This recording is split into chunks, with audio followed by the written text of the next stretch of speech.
Hello everybody, how's it going? And welcome to Summer Game Fest for 2022, or some are calling it the E3 not E3.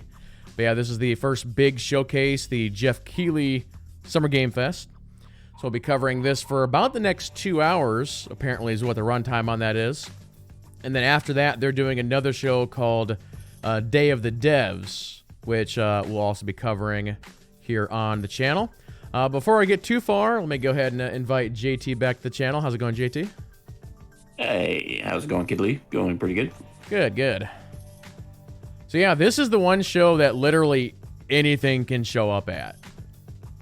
So you want to throw out any predictions or thoughts, theories? What are we going to see in this one? Well, some of the predictions I had, they pretty much like, yeah, it's going to be there. So like Cuphead and I think even the Hollow Knight Silk Song is rumored to be out there. But one that's I haven't seen much is I actually think I think Ubisoft is kind of under the radar right now. Mm-hmm.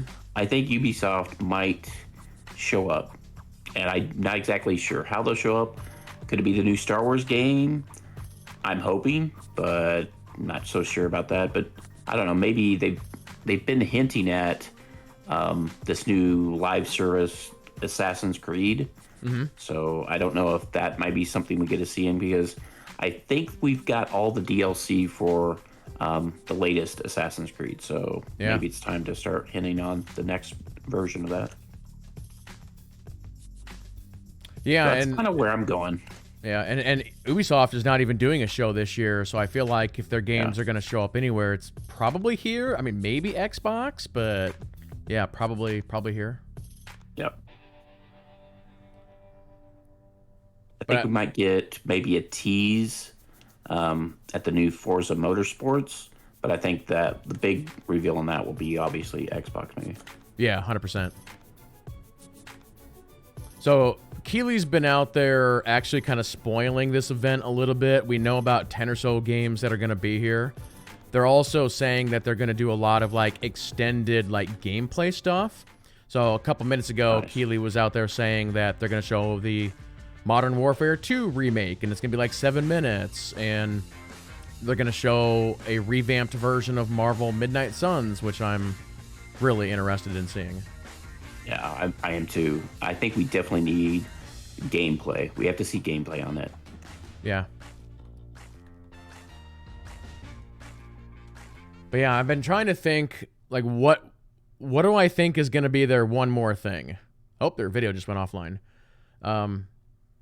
But my guess, and this has been rumored, I think their one more thing is going to be God of War, and they're going to have a release date.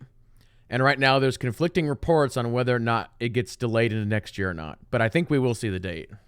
Wow, you think Sony's going to let Keighley and the Summer Game Fest have the release date? Yeah. Because I think, huge. Yeah, I think the show last year was so big, and they saw what happened with Elden Ring. I think they're going to have something big for their one more thing. It's just, what is it? But I'm guessing God of War. Nice. Oh. That would be huge for Sony to let them have that. That would be awesome. But going back to the Marvel Midnight Suns thing here for a second, for those who don't know, we've already seen like extended gameplay of that game, but apparently it didn't go over very well. I thought it was fine.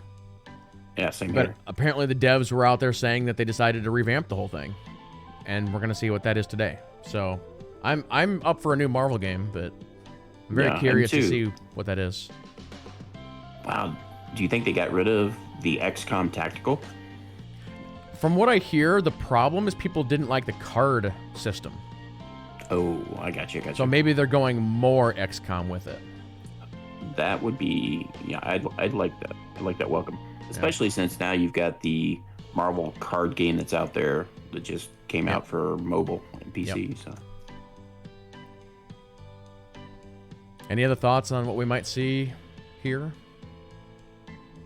What's the one that you've always told me I need to play, and now they're coming out with the second game of that? We saw a little tease of that. Hellblade? Oh, yeah, Hellblade 2. Yeah, I'm wondering if we might get. I know that's probably gonna be again at Xbox, but I wonder if we might get some of that here. Yeah, I've actually heard a couple people say that Xbox might show up here and just tease a couple games and then be like, if you want to see more, join us on Sunday. You know, kind of thing. Yeah, that could be too. Gotham Knights, I would like to see a little bit more of that. There was some leaks on that people weren't exactly happy on the Barbara Gordon thing. Yep. So it'll be interesting because they said they were going to make some adjustments to the story on that. So it'd be interesting if we see any glimpses of that, because it's rumored that that's going to be here too. Yep. Gonna see more on the Cuphead DLC, which is called the Delicious Last Course. So we'll see what that's all about. Yeah, I think they said The Rock is gonna be here, so maybe they're gonna show the trailer for Black Adam, which just came out like a couple days ago. And looks amazing. But other than that, I don't know what else they could show as far as like Rock stuff. Another rumor that was out there is, and I can't remember if this was at the Game Awards like a year or 2 years ago, but do you remember they announced Arc 2 with Vin Diesel, and then they announced like a TV show that was going with that? Yes. Yeah. So, I do remember that. Yeah, rumor is that that's going to pop up somewhere over the next 4 days. Could be here. Yeah, it had it last time, so it would make sense it would be back. Yeah. Because I think since that announcement, there has been like nothing. Yeah. And it's been a good year or two, so. Be interesting. And again, with somebody like The Rock, there's potential for him to be put into a video game, so who knows? Yeah, I'm trying to think. I don't think I can think of a game that he's in that's not a wrestling game. Well, I could see, something potentially with, what is that? Him and Ryan Reynolds were in that latest movie, Netflix-based movie, and they're already doing a sequel for that. Yep. So potentially something like that. I don't know. Yeah. Multiverse, maybe here. Was it the Warner Brothers fighting game? Yep. Supposed to be like two rival Smash Brothers. Yeah, it seems like all of a sudden there's all these Smash games coming out. Right. That one looks unique. I was following a little bit of that. Some of the co-op play. It's gonna be pretty interesting. The team play. You can actually, if you do a special ability, you can actually benefit your team members with that. So a little different. Yeah. Another leak that came out this morning, and this was actually leaked by Sony, so they leaked their own thing. Last of Us 1 Remake is going to be shown today. Oh, really? Going to be shown? Nice. Yep, and dated. The date's already leaked, so we'll see. Yeah, I think September or something. Yeah, and that's coming to PC. Nice. Yeah, we're about 18 seconds away. Did your video come back? Yeah. I just had to refresh. Yeah, doing that too. Yeah, we'll go full screen here, chat. Here we go. I'm going to turn it up as well.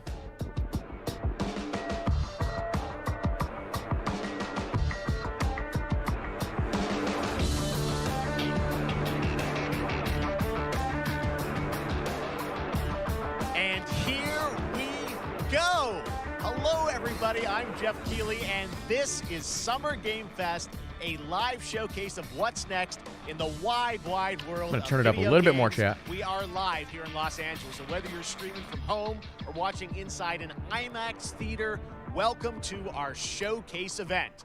Over the next few hours, we'll give you updates on the games you love, be joined by special developer guests, and yes, have a few surprises. Oh, yeah, I forgot about the Kojima game that got leaked. What I love about this show is that it's a true cross-industry showcase. Whether you play on Xbox, PC, I miss that one. PlayStation, Switch, or mobile, we'll have games Apparently for you. Kojima It was doesn't taking pictures matter in your LA, so platform everybody of thinks choice. he's there. We're all here to come together as one community Well, they're best friends, that so. simply loves the art of amazing video games. The biggest franchises in the industry are here, like Call of Duty. You'll get introduced to exciting new worlds and new teams, and we'll make room for small independent developers who we think deserve the spotlight too. If we do this right, hopefully you'll discover a few new games to put on your wish lists. And even if you don't get every announcement that you desire, and let's face it, you're not going to get everything today, but we've got a lot of great stuff. So let's get started. I don't know what. Set there. Yeah. Over 30 years ago, Capcom Jumping right into Street hit Fighter. arcades, and Yeah. ever since, this legendary Japanese The fighting open game world series Street has continued to Street evolve. Fighter game looks good. Street Fighter 6 is coming in 2023, and right now, we're excited to officially confirm a character coming to the game and show you the exclusive first gameplay footage. Enjoy. So apparently, all of the characters for this game have been leaked already. And Capcom is pretty unhappy about that because they were planning on doing like a whole marketing thing over the next year or whatever, 6 months. Let's get this mission started. Guile. Dials. Nice.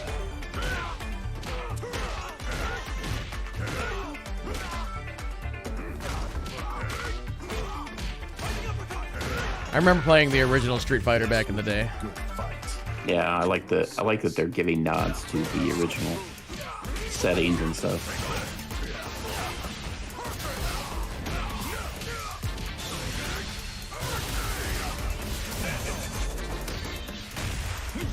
Yeah, they're doing like this color paint splash thing. Yeah, I like the art style going a little different. Fire! Double! Seven! I'm just on another level.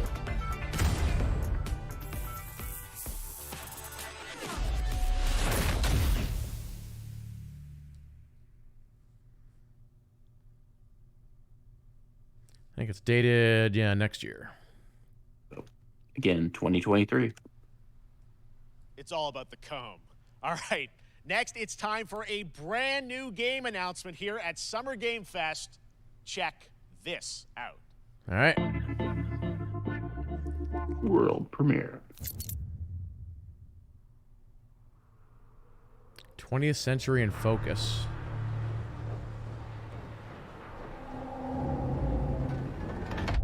Sergeant Leo Alvarez of the CM Leth Recon Squad. Our mission was to enter the Tantalus base, locate the ComSat relay, and bring it back online. We found the relay, but there was a problem. Get that door closed now, Private. I was gonna say I thought I knew what this was, but they said this was a new game announcement. So now I don't know. Ray didn't make it. Releases of One Piece. Gives me alien vibes.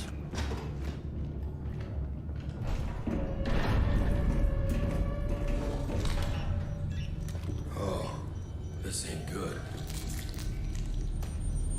What we found was a new kind of evil. And it found us first. Okay. What the? This wasn't human. Oh yeah, it is an alien. All It right. is alien. Wow, I totally get the vibe from it. Willis! Open fire! Well, this looks like the one game Go, go! recently they just had.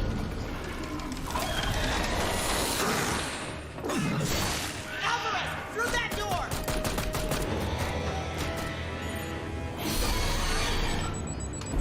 Hold that door, Sergeant!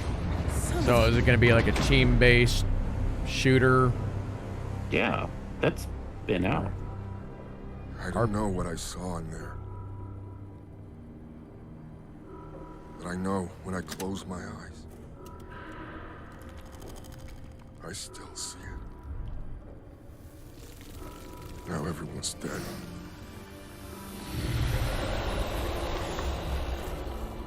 And someone needs to know.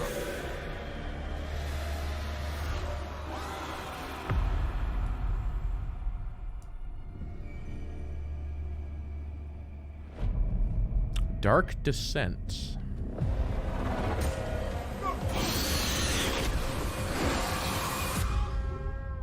Oh wait, that gameplay looked like it was a squad-based, like single player. Yeah. That was Interesting. Aliens Dark Descent, and it's coming in 2023 to console and PC. Next, 2 years ago at the Game Awards, we revealed the Callisto Protocol from the creative forces behind the Dead Space franchise. Today, I am thrilled to get to show you the first raw gameplay alongside its creator, Glenn Schofield. But first, here's the quote-unquote Schofield cut of the brand new trailer with a little more gore. So this is the game that was supposed to be in the PUBG universe that they ended up taking out of the PUBG universe. Right. Yeah.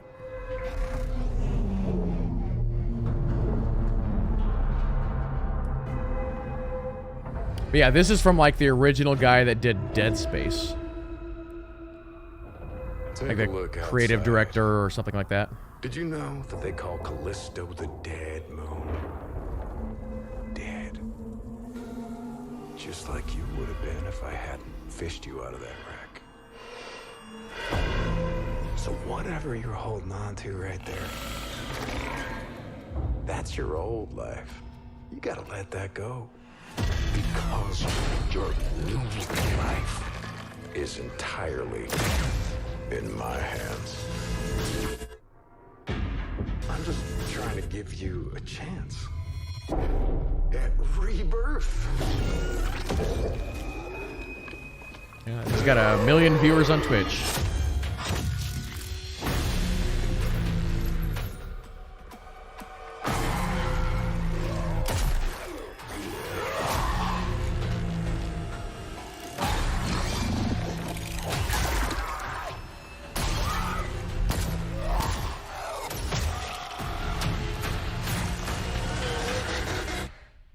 I just love that last part.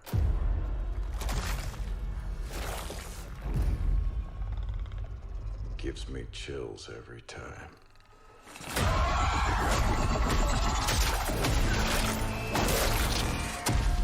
Yeah, Macros, you're not far off. I mean, wasn't Dead Space kind of like Resident Evil in space? Pretty much, yeah. I was just gonna say, this is the creator of Dead Space, so. Yeah.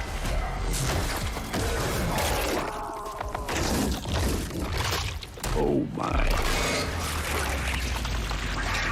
He's fine. Yeah, he'll be back next To your new episode. home.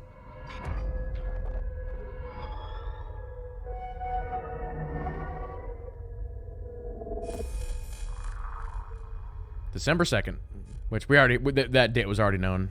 Yeah. That's not new info.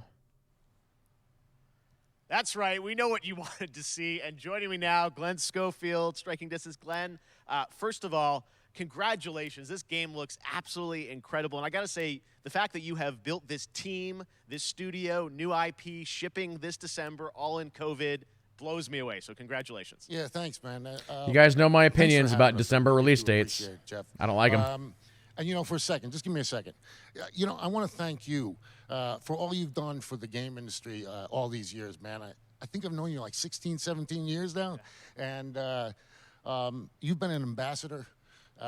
You've amplified new games, new studios, and I just wanted to thank you. I really do appreciate it. Thank you. It's not about me. It's about you guys. Yeah, I know, but I appreciate that. Thank you so much. And yeah, it's so fun to do these shows and to show this game. So people saw the trailer, but what I'm so excited today is that you just brought a raw gameplay sequence. This game is in development, and people are going to be blown away, I think, when they see it. But tell us a bit about what are we going to see today? Yeah, we got a couple minutes of, like you said, like raw gameplay. It's 2 segments in the first half of the game. One is a med bay, another one is a power station, and you're going to see some new enemies, some brutality, some just about everything. We're showcasing a new weapon called the Grip. Okay. It's like a gravity gun, but it picks up the enemies and it shoves them into giant fans. It rips them apart. It's great. And Just throw 'em into things. Check out the Nice. the nice ending we have, where we we usually will kill our main character Jacob, and in a very unique way. And just for a second, I want to thank the team, man. Like you said, through COVID, through everything else, the dedication, the hard work, you guys are amazing. Thank you very much. Oh, well, Glenn, I got to say, again, what you guys are shipping this year, this looks like a world-class next-gen game. It's rare that teams are bringing something out like this year, and let's let the footage speak for itself. Thank you. Glenn Thanks. Schofield, Striking Distance. Here it is, the first gameplay of the Callisto Protocol. Get that RTX rolling. I see ray tracing. Mm-hmm.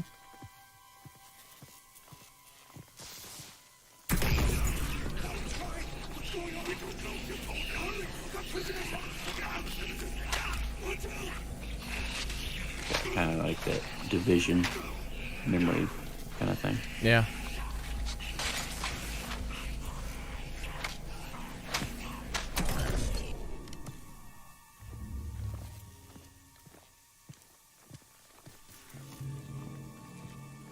Get ready for a jump scare, chat.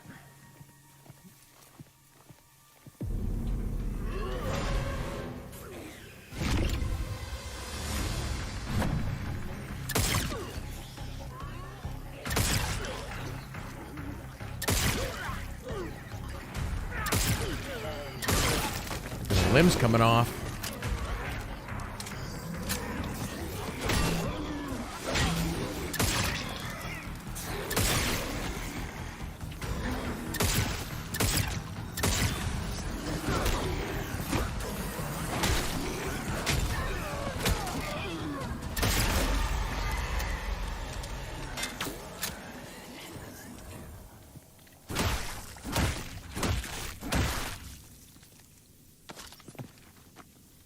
Callisto credits.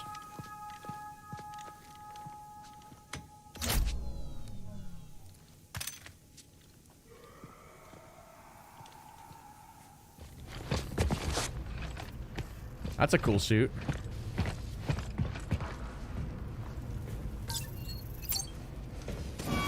Mass Effect like.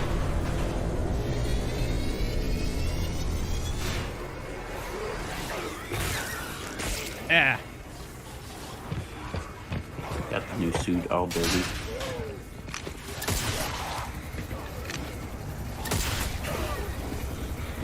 Oh, shot the leg off.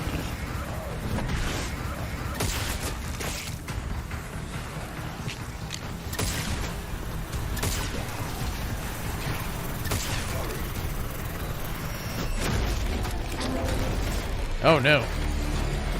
That's not good. Oh. All right. Kicker's dead. Oh, my God. Oh. That just happened. All right, moving on. This October, Call of Duty Modern Warfare 2 arrives. Infinity Ward is once again returning to its roots for a modern-day action game, and today we're about to show you the world premiere of its gameplay with a level playthrough. To tell us more, let's head to the port of Long Beach to check in with Johanna Ferris, the head of Call of Duty.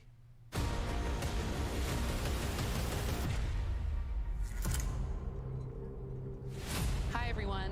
In 2019, Modern Warfare changed everything. And on October 28th, we usher in a new era of Call of Duty with the launch of Modern Warfare 2. We are back, we are bigger, and we are bringing the entire team.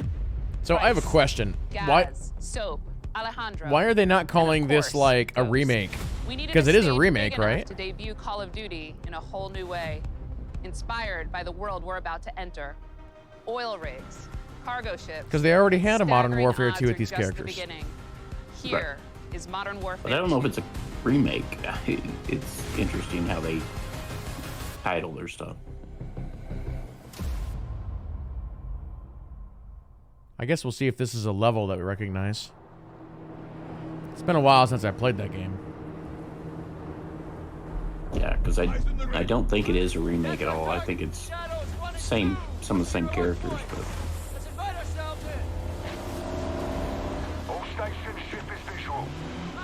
seen reflection on water.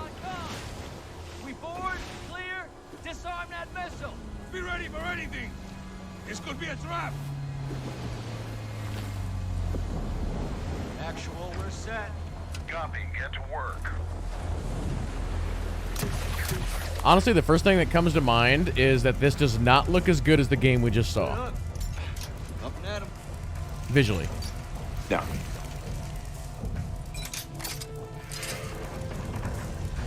All shadows, the missile is on this platform.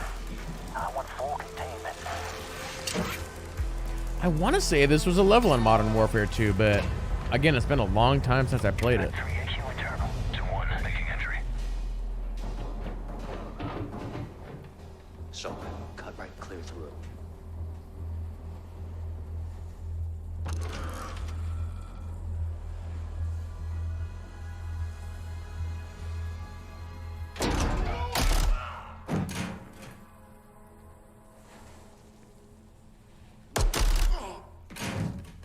Rim clear. Coming out. Shadow 1 moving to the southeast stairwell. Squatters, right side.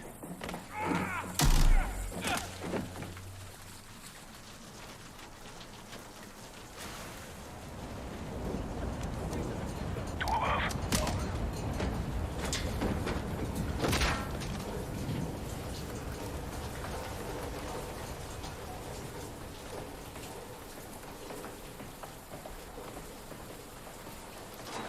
Balcony door undone. I'm kind of hoping that when the Activision Blizzard deal gets finalized, that all these come to Game Pass. Right. Like the last couple, I wouldn't mind actually doing the story mode in. Boarding the ship with Shadow 3 now. Because they did one like 3 years ago that was actually sci-fi in, you know, space and gunships and all kinds of stuff. I'm like, I'd like to play that.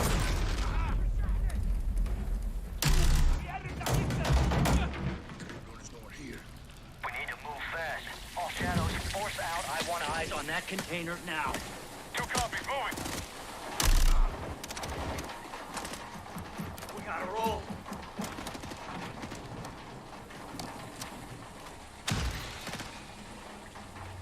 Shadow 1, Ghost. Visual on flares coming from the ring. What's your status, over?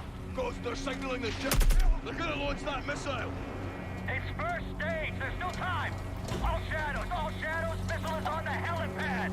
2-1, we're moving to secure. Cover us. 2 copies off.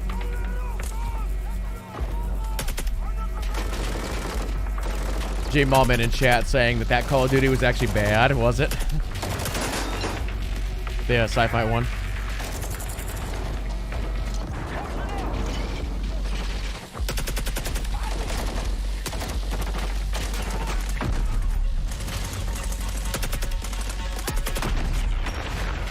Move to the helipad, Sergeant.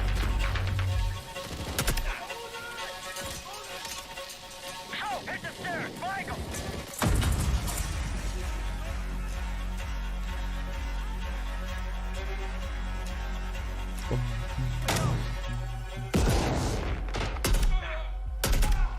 Clear.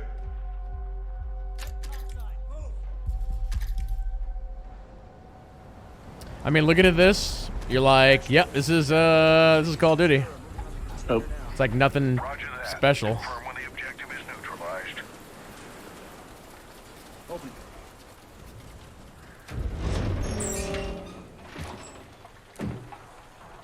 Where are the controls? On that damn ship. Actual, we got a problem. Missile is armed. Controls are somewhere on the ship. You have your orders, son. Stop that launch.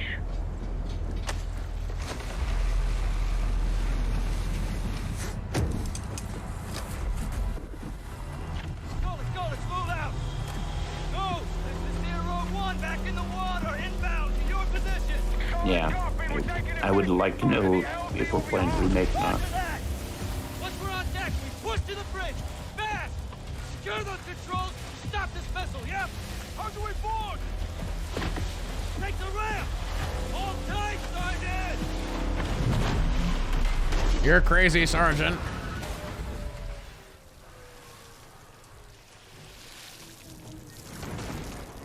Let's have ourselves a gunfight. Missile controls are on the bridge. Have to stop the launch.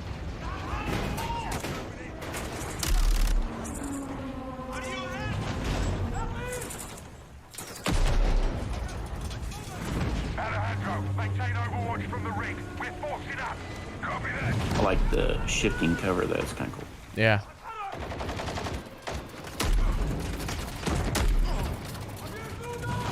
That was a bad position to get on top of it. Reloading. They're forcing up.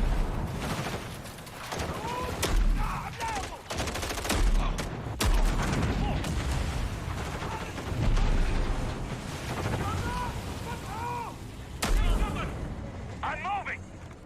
Containers are the only cover we have. Just don't get caught between them.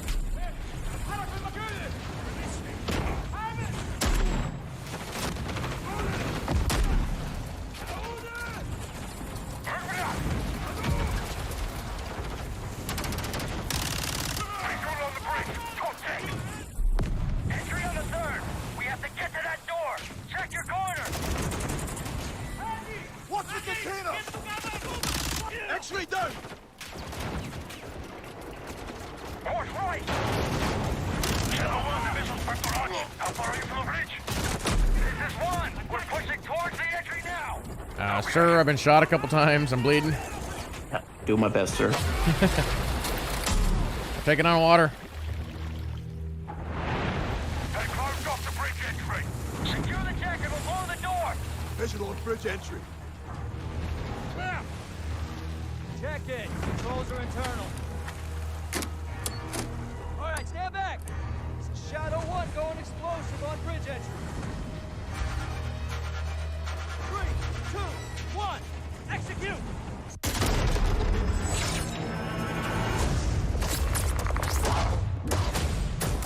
He hit so hard we into a truck. Pre-order October now. Get 28th. early access to the open beta. I don't know if that date was known or not. Yeah, I That's don't what think we're that talking was. about. And joining us now, up from Long Beach, Johanna, great to see you. How's everything? It's great. Thanks. Great to have you with us, and also Jeff from Infinity Ward. So we saw the first gameplay. Thanks for that extended sequence. Looks incredible.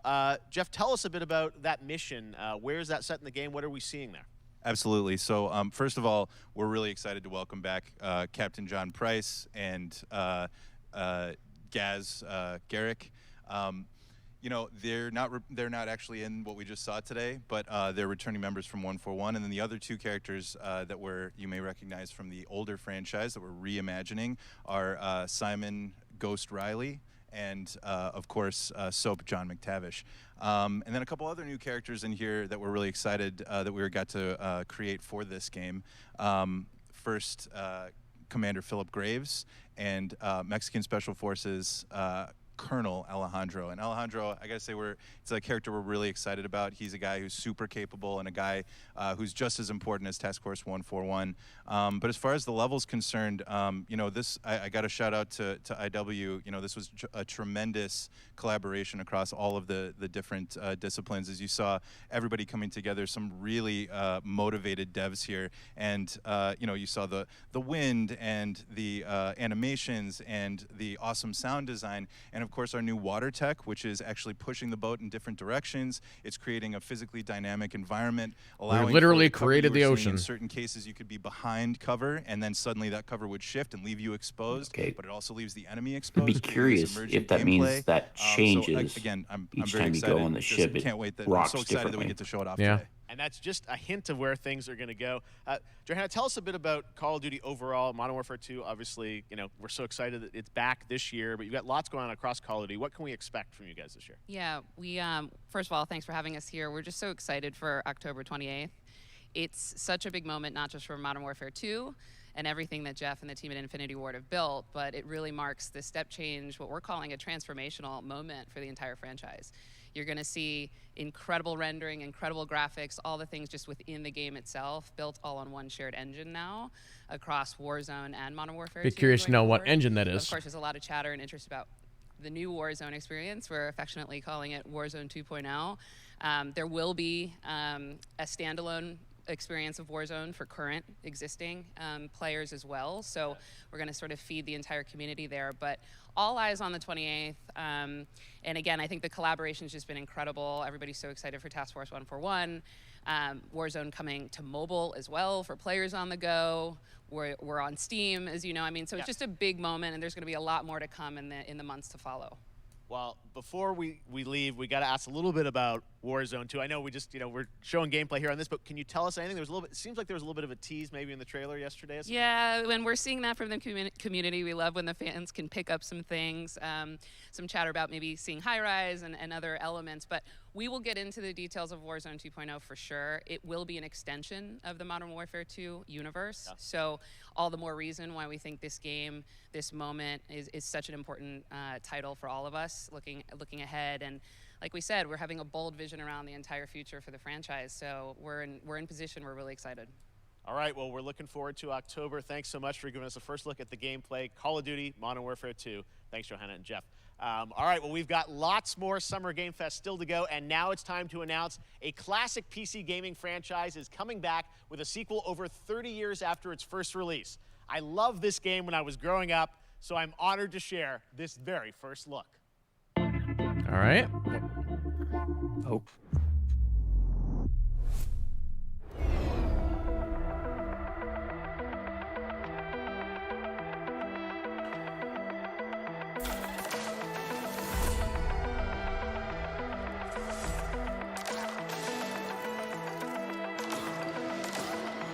I don't immediately recognize it.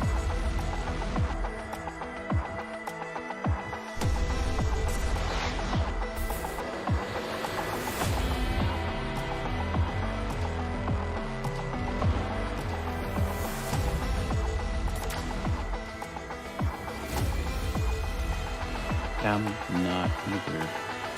Looks familiar, but... Flashback? Never heard of it.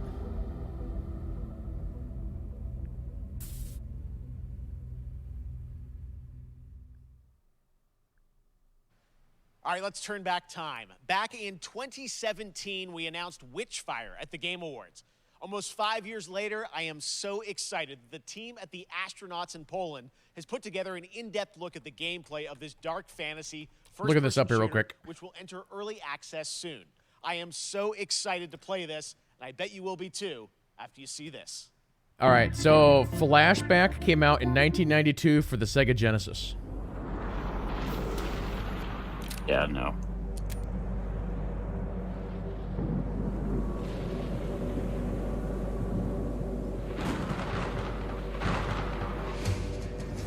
Oh, also the NES, I think.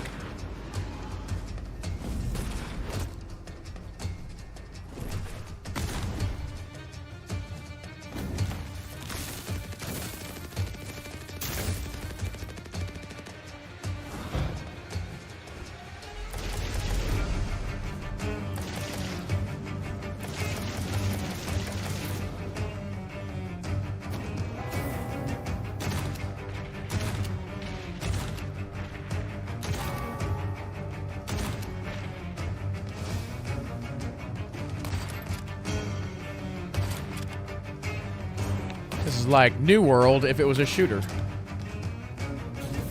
Yeah.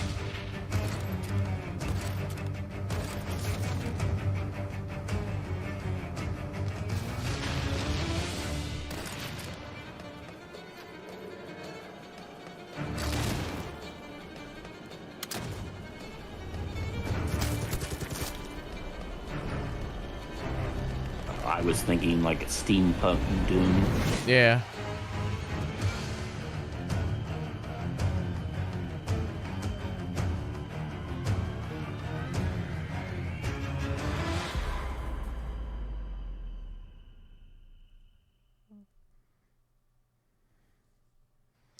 Okay, next up comes an ambitious new game from a new independent studio in Europe starring some very familiar names.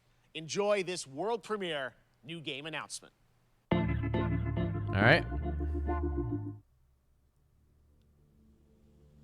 Officer Taylor, Medlog 29. It sounds like Nolan North, maybe. can't believe what I saw. It looked like the Mako. Soulless, everything okay in there?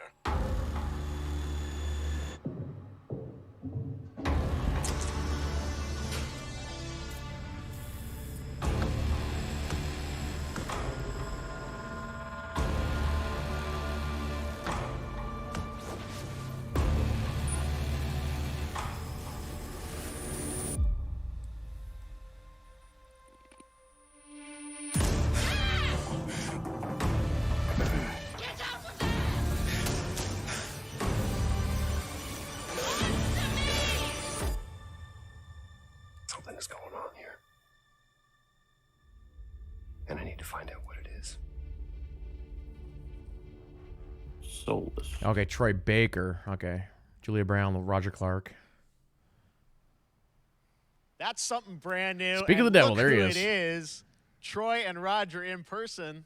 Guys, this is so fun. The fact that you're working on a game together. What a cool team up. Welcome to the show. Good to be here. I got to ask you guys, who are your characters in this game? Well, I get to play a character named Wyatt Taylor, who's a medical officer who's stationed at this base, Fort Soulless. And it's the epicenter of this mystery that we'll discover and uncover as we go through the game. And of course, my character will be at times in opposition with Roger's character. The battle we've been waiting to see. Every once in a yeah. Oh, man. We can't wait to show you what we've been working on. And by the way, Jeff, this looks awesome, man. Yeah, It's man. so great to be here. Thanks for having us. It's so great that you're in another game. I mean, it's feel like this is your first game since Red Dead 2. One of the first major ones for a while. And I play a character by the name of Jack Leary. He's a maintenance engineer on a remote Martian mining post. Okay. His job is to make sure that none of the equipment breaks down while it's on their graveyard shift. The graveyard shift meaning Mars and Earth are really far apart from each other and their orbits around the sun. So help is not a simple call away. I got to ask, I think a lot of people will see this thing and they'll probably wonder, it's a new team, right? Independent studio in Europe that's making this, but with huge production values. I'm curious, how did you guys get attached to this? Tell us a bit about the background. I will say that 2020 to me was the most impactful year for games. It was the first, obviously we had this unprecedented event with the pandemic and that forced the way that we looked at everything as a society, but also the way this industry functioned. But it was also brand new consoles. We had more tools that were being made available that were leveling the playing field between the AAA studios and the indie studios or the AAA studios. And so, just like anybody else, we got reached out. James Tinsdale with this brand new studio said, we'd like for you to consider being a part of this game. And he walked me through a very brief description of what the experience was going to be like. And in the very beginning, he said, we want this to feel, it's a tight thriller. We want it to feel like Dead Space meets Duncan Jones' Moon. And I was like, sign me up. What is Duncan Jones' Moon? And full performance capture and everything. Right? Yeah. Absolutely. Yeah. New studio, brand new energy, and of course, I get to work with one of the best in the business. And me. I get the privilege Who's the of other? getting to see this guy and watch him in action. I love to work, and I love the challenges and all the new innovations that this medium provides to performers. We can't wait to show Duncan you. Jones' Moon is a think it's movie gonna that be came I've out seen in some of the behind the scenes 2009 and the performance capture, Unreal Engine 5. that had Sam Rockwell, Kevin Can you give us a Spacey. hint about the gameplay? What are we going to do in this game? Yeah, the verbs are always important. So we're going to let the game speak for itself. We'll be showing you more later on. But this is a game where you as the player, you're going to be exploring, you're going to be discovering. Like we said, it's a very tight thriller. So you're moving very fast-paced through this world. There'll be multiple locations, multiple ways for you to traverse, which we're excited to show you about. And then the narrative is a huge element to this. They didn't waste any resources on the performance for sure. I got to tell one quick story, if I can. It was one of our favorite moments. There is a lot of action in this game, and that was at the forefront of this. And to speak to the performance capture aspect, we brought in an incredible, I got to give him a shout out to Nathaniel, our stunt coordinator, who walked us through and really approached this in a completely different way than anything I've ever Had to done look here before. He real says, quick. "I All want of a to know sudden, the Fallen story Order that's started like." trending on And Twitter, and so I'm like, Roger and I why? sat down, we said, these are who our characters are, and he goes, give me 1 hour and I will come back. Looks like nothing to you with important, the just story of this random fight. people talking about And it for after an whatever hour, he reason. comes to us and he goes, it was like a recovery program. It was 12 steps. And he walked us through this incredible fight. And about halfway through it, I started tuning him out. And I was like, hey, man, I just want to let you know I've got no ego about this, but I can do a lot of things. But I can't do this. And he grabbed me by my shoulders and he says, oh, you can. You will. And it's going to be glorious. And we did. And we it's did. like a dance. There was a lot of trust, and it worked out. Yeah, I mean, we're big, excited big about it, stunts. I mean, this is so cool to see. It's an independent studio doing this, teaming up with you guys. We can't wait to see more. Troy, Roger, thanks for joining us here. Happy to be here. Troy done All right, motion appreciate it capture very much, fighting guys. before? All right. Well, next up, keeping up with the I don't know. space theme, it's time to That's world interesting. premiere a very exciting new game, which will feature a musical score by industry legend Mick Gordon. This one is going to grab you, and we are so honored to debut it. Keeley did say that there were a bunch of space games being shown. Yeah, we're heading that way. It's an FMV.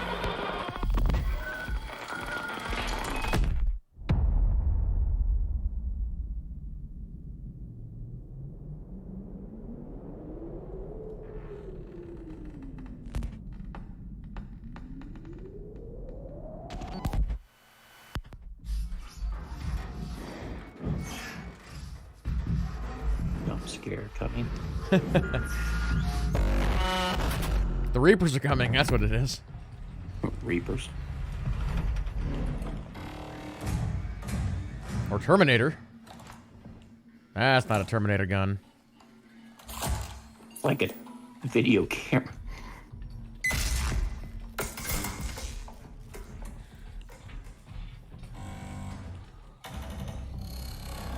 Is that a Terminator?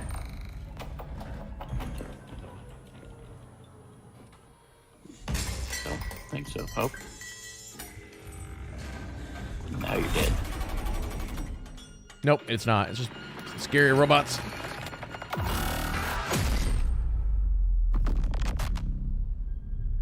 That looks kind of interesting. Interesting.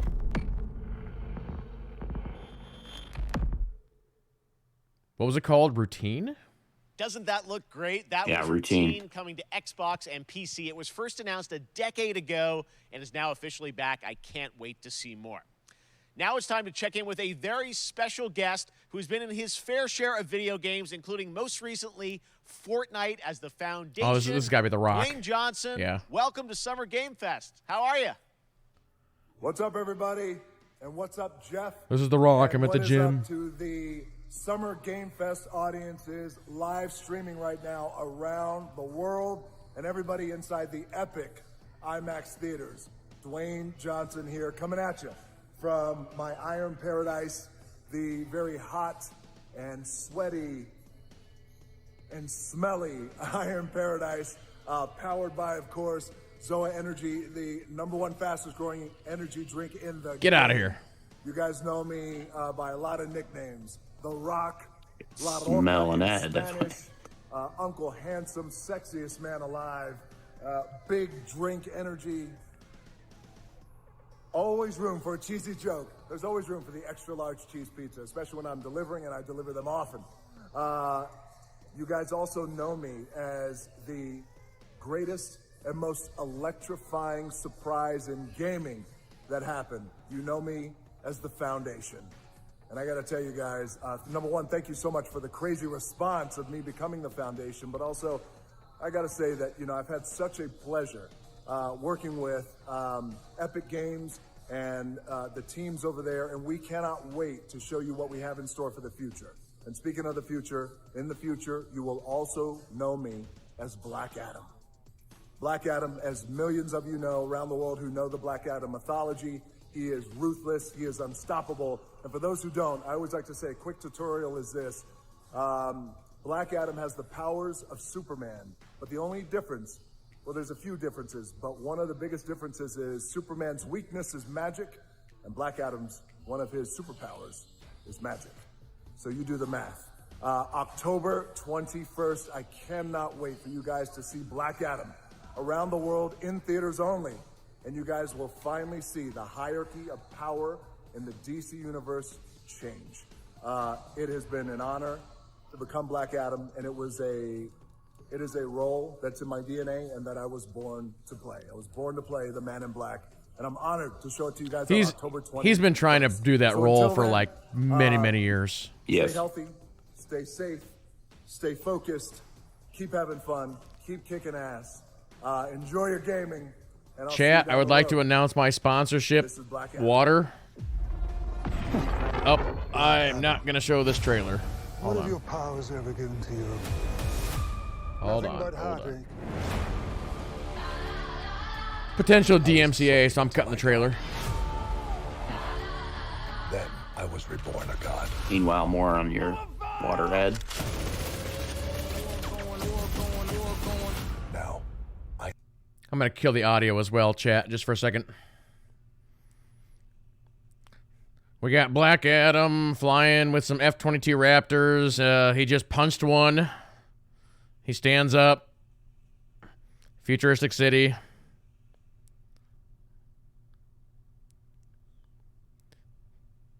Guy in a helicopter. Shooting a rocket at him. He caught it.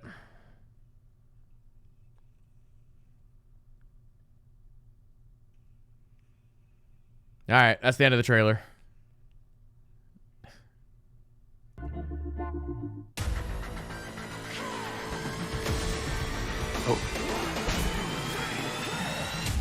Oh, Outriders. Yeah. Outriders World Slayer.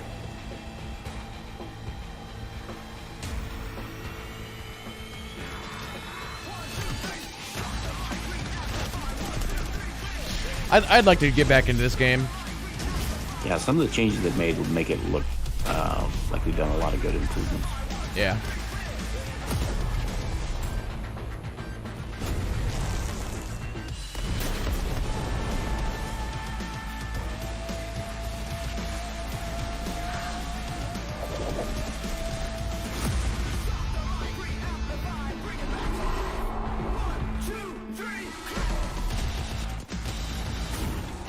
Let me look here real quick. How many people are playing Outriders on Steam right now?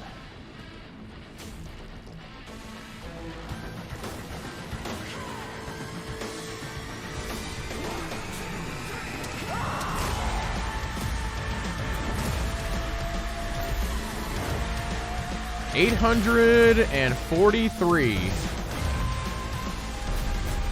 30-day average, 814. So it's a game that definitely could use a boost. Yep.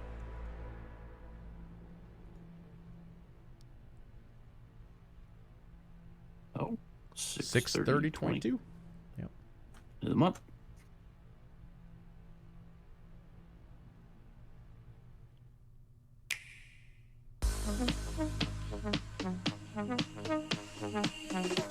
We got our ad for Splatoon 3 and then Nintendo.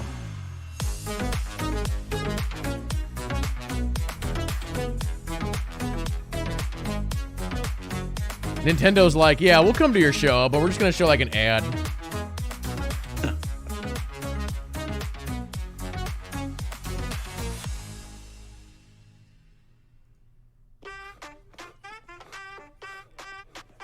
Currently 1.4 million people watching this on Twitch. Oh, this is a Fall Guys ad. Yep, there it is. Nope. As soon as they showed the crown, I'm like, I know what this is. This game's going free to play. Yeah, good move for them.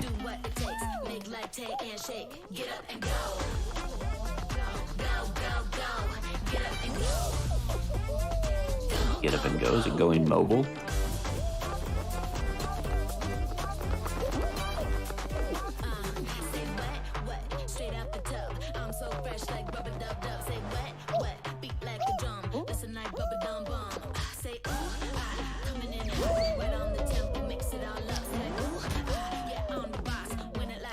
Chat, I will write from the chat is asking, should you get a Switch or a Steam Deck? The answer to that question is, are there Nintendo games you want to play? If the answer is no, then get a Steam Deck. Even with all of the like indies and third-party stuff on Switch. That was so fun to see Courage and Ray in that Fall Guys piece, and you can play and download Fall Guys for free starting June 21st across all platforms, including Nintendo Switch, Xbox, PC, and PlayStation. All right, back to another new game announcement. We're going to announce a brand new game and universe from a new team of legendary developers. Check this out. A whole new universe. Okay, this is the RTS that's being made by Blizzard devs, ex-StarCraft devs. Yep. Yeah, this is rumored to be here. So this has never been seen, but we know that it existed because they said they were doing it. Discovery, this is Command. Storm's in your way. Prepare for extraction. Signal's breaking up. Command, I'll do one last scan. See you soon. Over. The StarCraft team was like, so you're not gonna let us like do StarCraft stuff anymore. Fine, we'll leave and make our own game. Yeah. Now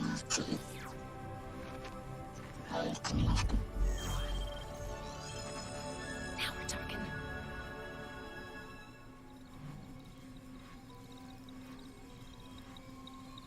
Command, I may be onto something.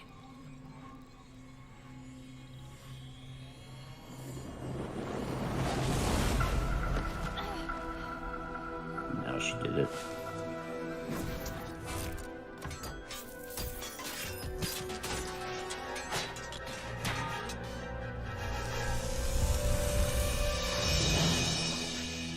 I have it, Command. Repeat, I have it. Mission accomplished. Uh-oh. Oops.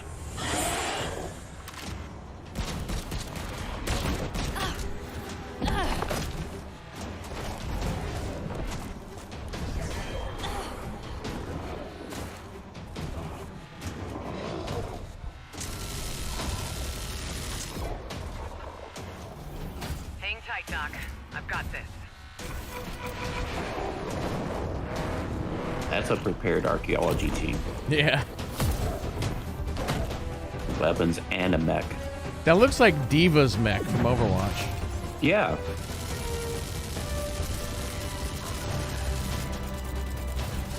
Even the way that it flew there for a second, it's very similar.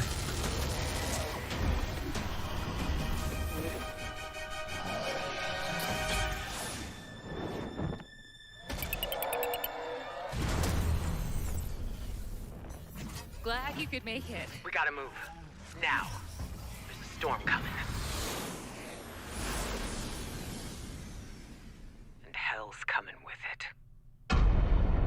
Stormgate. Stormgate.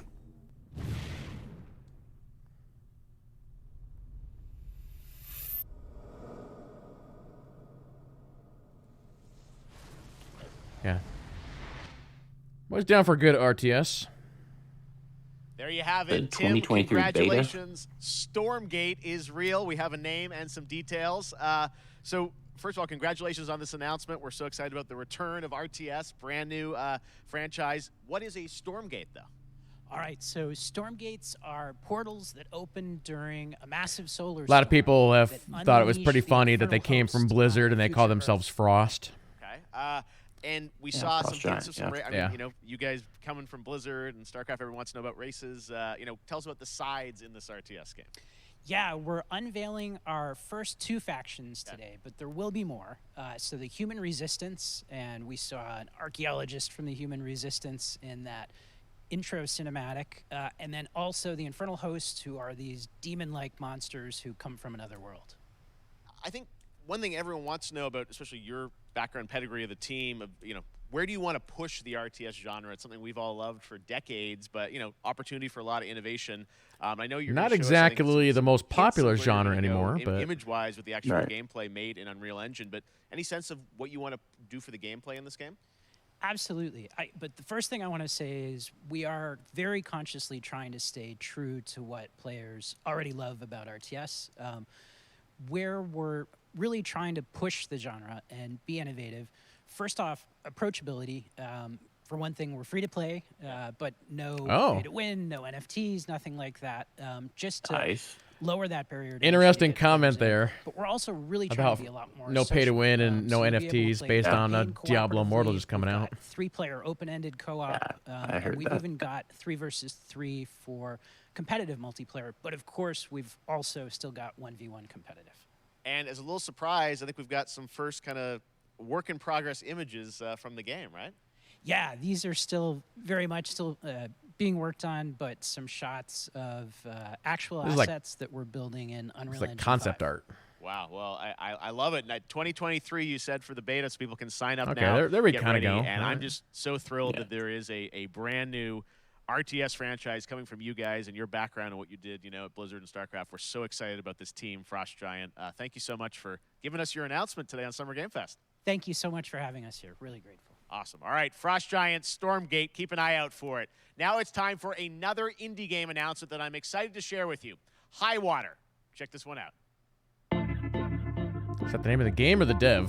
Good morning, High Water Dwellers. High Water Pirate Radio keeping you in the know with Alphaville. Alphaville authorities continue to deny false rumors that Alphaville elites are planning to evacuate to Mars. True or not, the one thing we can't deny is that the world ended on a sunny day. The world ended on a sunny day. Boys and girls surfing in the bay. Kids clamored in the park. No one suspected the coming dark. The wave was coming, but the sky was clear. I let it wash over me. Swept away, swept away, swept away without fear. Swept away, swept away, swept away without fear. The world ended on a sunny day. Boys and girls surfing in the So I wonder what it is you do in this game exactly. children clamored in the park. No one suspected the coming. I mean, 2022. Interesting. What a breathtaking trailer. High Water is an adventure strategy game set in a world ravaged by extreme climate change.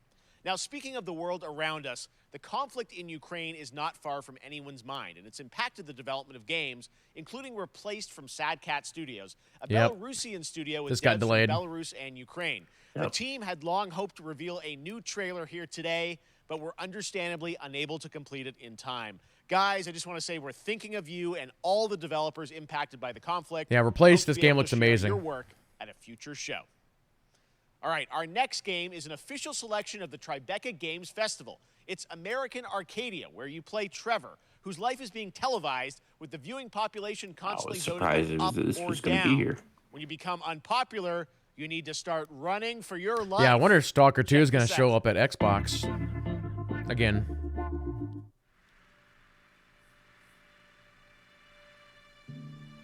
Picture a city where technology and science go hand in hand with fun and entertainment. My grandfather, Elijah Walton, had a dream to build the city of tomorrow. That dream is now a reality, and that city is Arcadia. A 43-square-mile metropolis where each and every citizen enjoys a life of luxury and comfort. Broadcast game is live interesting. 24 hours a day, 7 days a week on every digital platform. American Arcadia. Control. Subject on the run on camera 4025. Interrupt broadcast immediately. So you play as the guy that wants to escape. Listen to me. We can't allow Trevor Hills to escape under any circumstances. Trevor. Trevor, can you hear me? Be careful and don't make a sound. Don't worry. I'm going to get you out of there.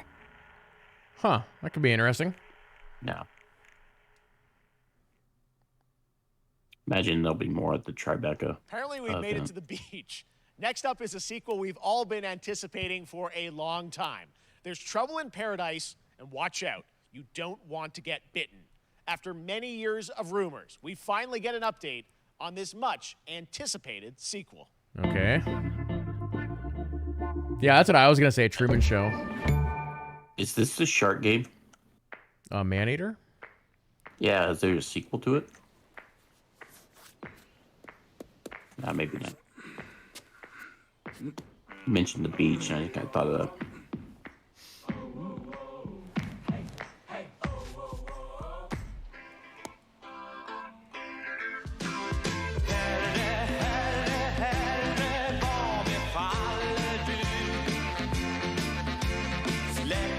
Yeah, that's what I was thinking. Is this Dead Island 2? Yeah.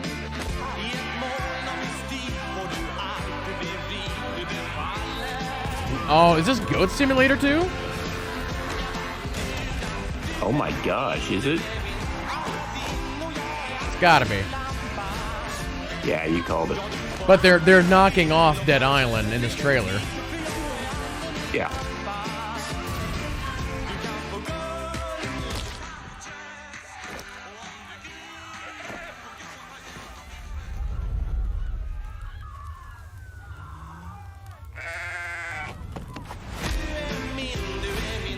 Oh wait, 3? I didn't realize they made a second one. Neither did I.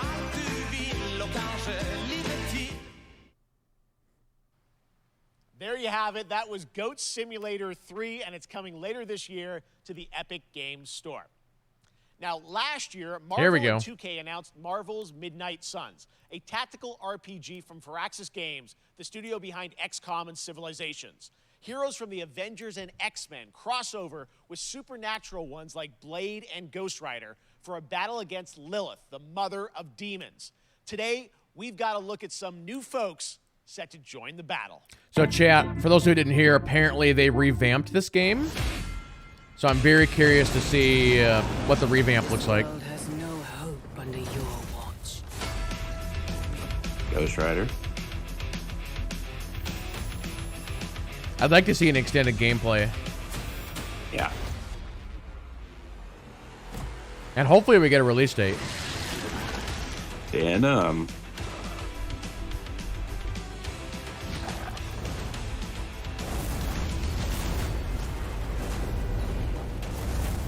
Surrender your pain to me, and I will make you whole once more. Who would the green be? Oh no, wait, is that Lilith? It's the ending. Yeah, it's Lilith. Oh, is Venom joining Lilith? Mother won't hurt you.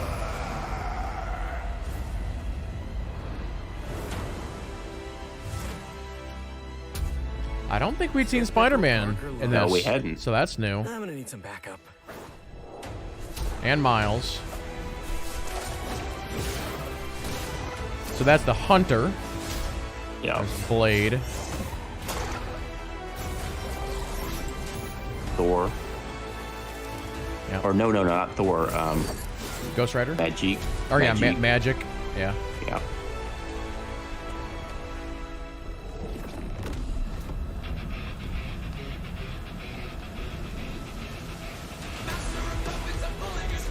Oh, Metallica kicking in. Right.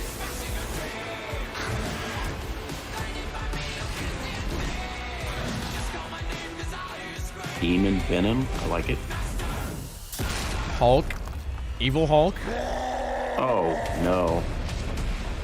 October 7th. All right. Nice. Got a date, and I love the idea of other heroes are joining her. The villain's nice. Counting on you again, old friend. 3, 2, 1. That used to always work. What suit is that? Did that one time. Okay. Nice.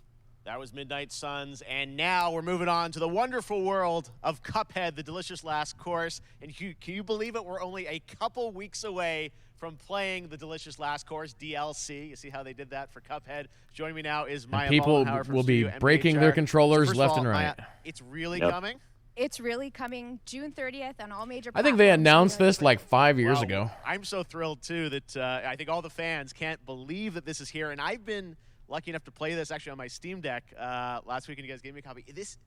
I can't people are not going to be ready for how amazing this looks and the backgrounds and what you guys have done. I feel like you've amped up, obviously, the gameplay. It is one of the coolest games visually I've ever seen. The visual look, you guys have taken it even to the next level. The first Cuphead. Yep. Yeah, we absolutely did. I couldn't pinpoint one thing that we're proud of in this because we really honed our craft, took everything to the next level from animation, the backgrounds, the music, gameplay design, and of course our new playable character, Miss Chalice. I'm very proud of her.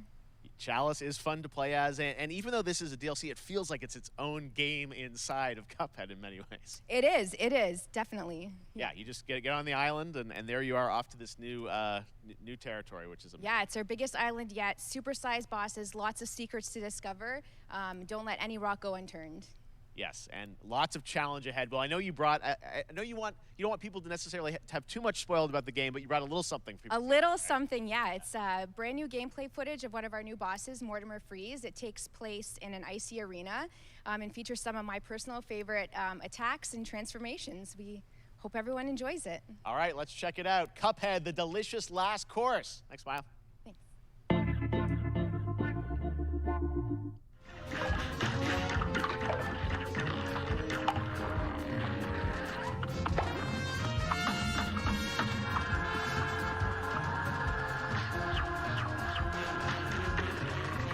Yeah, this art style is so awesome. It's like you're playing an old-time cartoon. Yeah.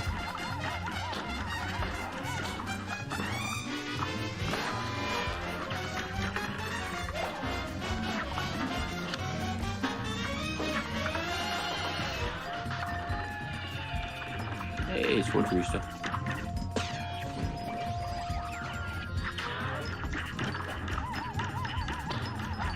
Wait, what are the buckets? Oh, yeah, okay. You only hit the pink ones.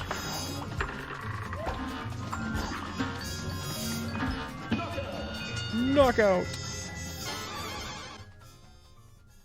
Oh, he's shivering there. Got to beat the first game. Now, if you want even more Cuphead, and who doesn't, tomorrow we will show you an exclusive look at Season 2 of the Cuphead Show when I co-host Netflix's Geeked Week, which will include new show and game announcements. It streams at 10 a.m. Pacific, 1 p.m. Eastern. And that's not all. There's more Summer Game Fest all weekend long. Coming up next is the Day of the Devs Indie Showcase with I Am 8-Bit and Double Fine, then Devolver's Marketing Countdown to Marketing. That show's going to be chaos. After Geek Week, there is the Epic Games Store Showcase at 11 a.m. Pacific, 2 p.m. Eastern, with news on Rocket League and the Tribeca Games Showcase. And Sunday, don't miss the Xbox and Bethesda Game Showcase with a look at the future of Xbox and Game Pass. Now we have some exciting news for Nintendo Switch and PC fans about Neon White, a game where you play an assassin from hell who slays demons for the chance to ascend to heaven. Yeah, this game looks good. I already have this one bookmarked.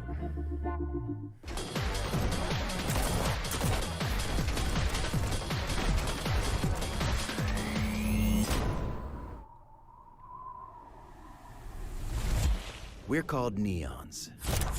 Sinners plucked from hell to do God's dirty work. But I'm finding it hard to believe we're in heaven.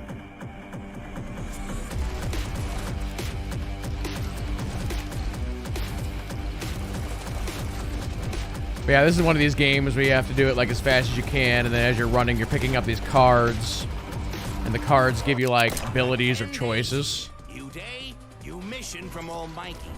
You think you can win me over by showering me with gifts? Good thinking. It's kind of like a little bit of Mirror's Edge, but other than that, it's hard to compare this to anything else that's out there. June 16th. That's pretty crazy.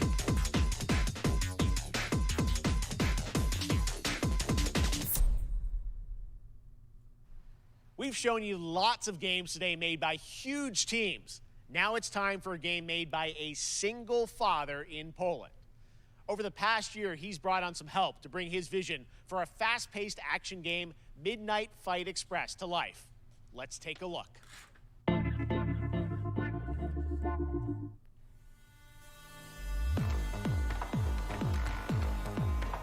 You know the saying. Get knocked down, get up again, that whole spiel. Is this like a seafood knockoff? It's time, partner. Time to rise up. Together. Oh, no, it's not. No. It has guns. It almost reminds me of, what was that, Miami? Hotline Miami? What's happening? Yeah. Big guy's actually going through with it. While I sat at his side, seeing lives as dollar signs, I had the stink of corruption all over me. You know who put it there? Nah, not him. Me. Well, I ain't wearing it anymore, and neither are you. Tonight, we wash this whole damn city down.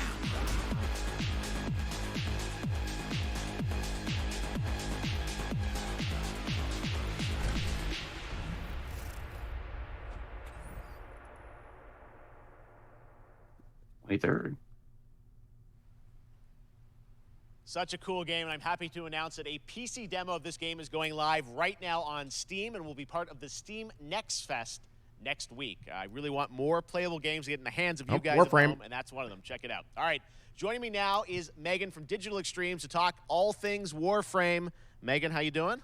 I'm so good. My fellow Canadian. I know. We got just happen to always have these Canadian teams on the show. I don't know how that works out, right? Okay. We do. Well, we have a great connection. We've also done a lot with Warframe over the years, and I know right now anyone watching on Twitch for more than 30 minutes, this show is going to get a special Twitch drop, right? That's right. I already have seen people getting it, so it's very exciting. She's right there, loud and proud. Protea, 30 minutes for watching. Thank you for letting us kind of take over your special events category, but she is there and she is for you if you are properly linked up. No, Warframe, you know, as I said, we've done a lot over the years. You guys have done incredible things with the game, and I know you have TennoCon coming up in July, which is your big kind of event of the year to reveal what's next. What can you tell us? Well, I can't tell too much, but yeah, July 16th, 2022, it's a digital event again this year. Today, actually, we just launched the digital items for it, so you can get some in-game goodies, some really cool cosmetics, some merch, all that really great stuff went live today. But of course, the reason I'm here is to, you know, kind of debut. We have our Tenno Live during TennoCon, which is our big reveal of the night, and we usually do a little bit of a gameplay, a little bit of a demo, and I think a lot of people can suspect what it might be, but I'm here to kind of confirm what it is that Tenno Live is going to show. And what is that? Can I say it? Yes, I think you can. Okay, you're going to get your first look at the Duviri Paradox. Finally! Finally, I know it's been a couple of years, but Duviri Paradox is going to be what Tenno Live is all about, and I'm so happy. The team worked really hard on the teaser you're about to see for it, and I'm just really proud and excited to show it. Awesome. Well, thanks so much for being here on Summer Game Fest. Let's take a look at that right now. Cool. My child, my friend. I've heard a lot of people tell me that the story in Warframe is on par with Mass Effect. New choices await us now.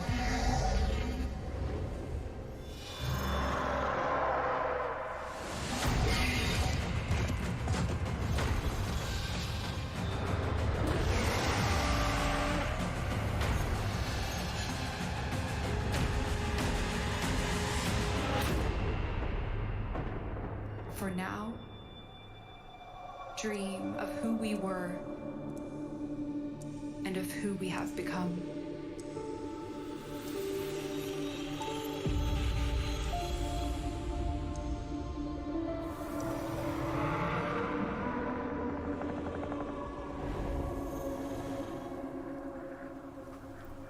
Get your ninja mech suit.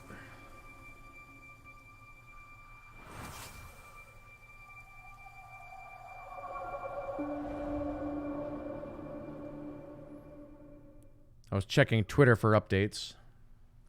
Next, it's time for a new look at Honkai Star Rail, an upcoming open-world space RPG. Yeah, a lot of space today from Genshin Impact studio Hoyoverse across mobile and PC. This studio continues to deliver. That means this game's going to have a ton of microtransactions. A new and exotic realm players will be able to explore. Yes, indeed.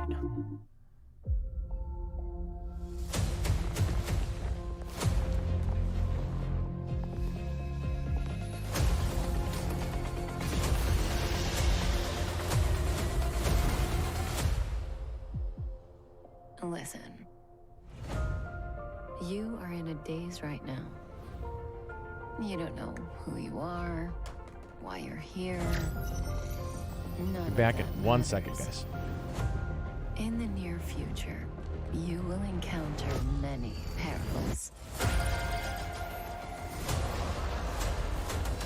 You will meet companions who treat you like family and embark on unimaginable adventures. That was a train in space. Remember what you feel in this moment.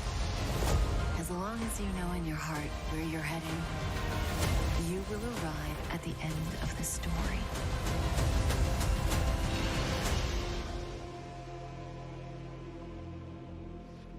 That's the you I like.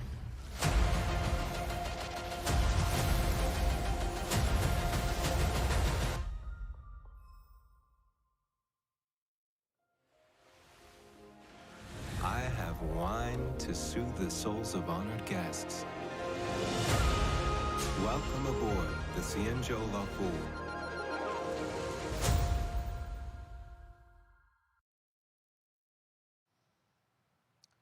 And that's not all from Hoyoverse. Today, I'm excited to introduce you to Zenless Zone Zero, their next major new IP. It's a futuristic urban action game. I have to say, I'm blown away by what I've seen so far. It was announced a couple weeks ago, and it has the detail of Genshin Impact with a fast-paced action style. Here is the world premiere of a brand new look Or your at Zenless's JRPG notable chat. characters, armed Yep, I'm back. enemies, and world of Another JRPG. Welcome back. From the same company? Yep. They're just taking all that Genshin money and making more anime games. Exactly.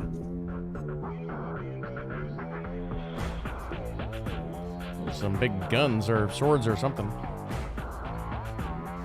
That's how you know it's a JRPG. Huge weapons, skippy outfits.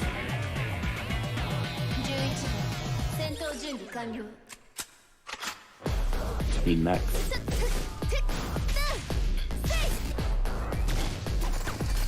There's the mech. 燃やしましょう。レッツゴー。最終ターゲット排除。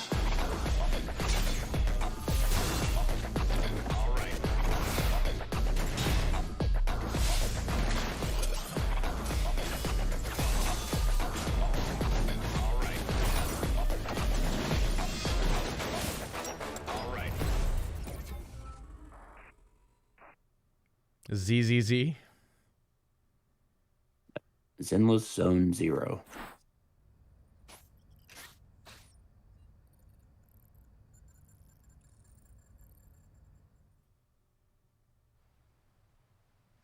One of my favorite reveals last here we year go. was Oh, here we go, TMNT's yeah. Shredder's Give me a Revenge, date. which reminds us all of the Turtles arcade games back in the day. Well, it's nearing the end of development, and the team wanted to use SGF as a way to reveal one exciting aspect of the game. They've This been game keeping looks under great. wraps until now.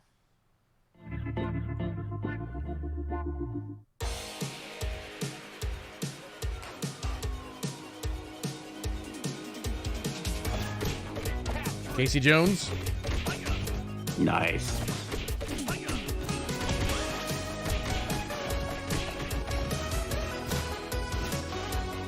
I really hope this game comes out this year and not next year and gets buried by everything else. Yeah. Yeah, I think that this year would give you plenty of time to play it before the game.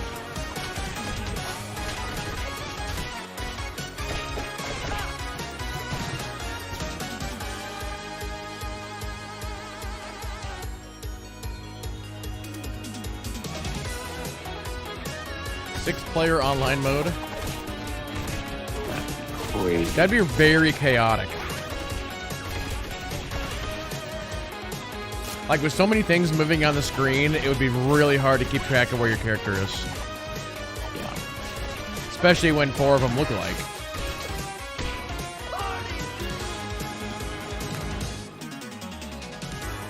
Give me a date. You're killing me here. Wait. Oh. Oh. Oh, here we... Wow. Wow. Wait, what? What? June 6th? Whoa. Next Thursday? Well, new plans for Kidley's stream.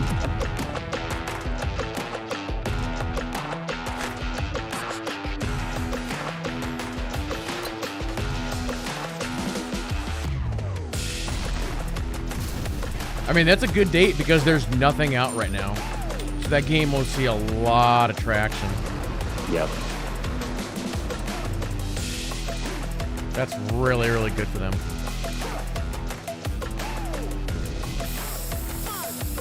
This is Saints Row.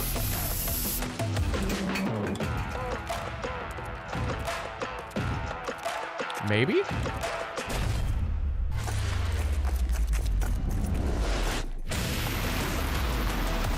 No.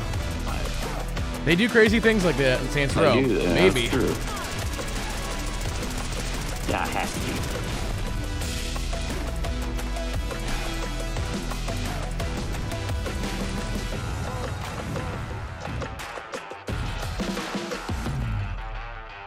Sniper People? That's a terrible name for a game. Or was it Super People? Or was it Super People? Still, that's still a terrible name. Yep. Humankind, this game's already out. Yeah, Super People, that's a bad name.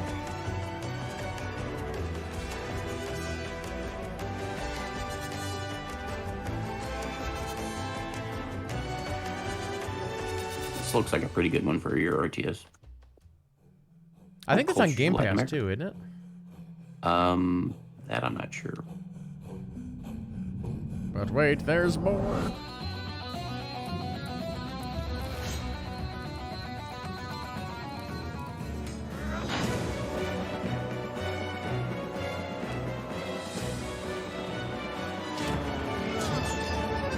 Oh, was it not on console before?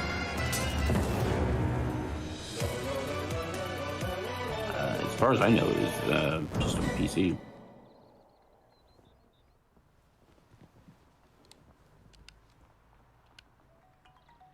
How far will you push humankind? Grab the controller.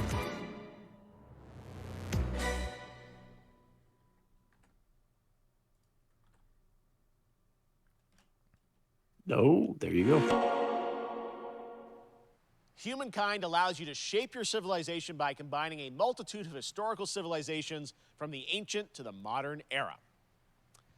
One Piece is celebrating its 25th I know nothing anniversary about this year. anime. Bandai Namco is bringing the mega popular franchise back to video games with One Piece Odyssey. Yeah. This Monkey game's D. already been Luffy announced. and his crew of pirates are off on their next adventure. This trailer reveals the setting, a mysterious island where Luffy and his Straw Hat crew become marooned in this exciting upcoming JRPG. The Straw Hat Pirates journeying along the Grand Line. 見ろよ、あの島。でけえ塔がいっぱい立ってる。空に伸びてるあの光はなんだ。よし、面白そうだ。行ってみよう。ちょっと待ってルフィ。変な形の積乱雲がすごい速度で増えてる。I was gonna look up and see if they've updated the Steam page for the Turtles game yet, but they have not. I'm curious as to what the price of that game's gonna be. 任せろ。クードバースト。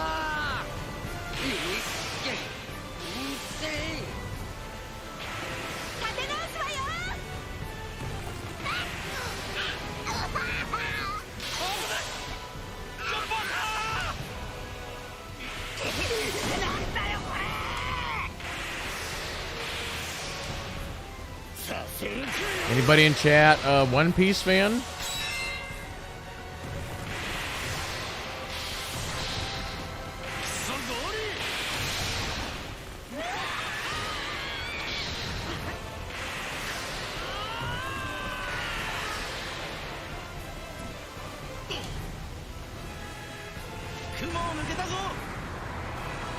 Filled with new encounters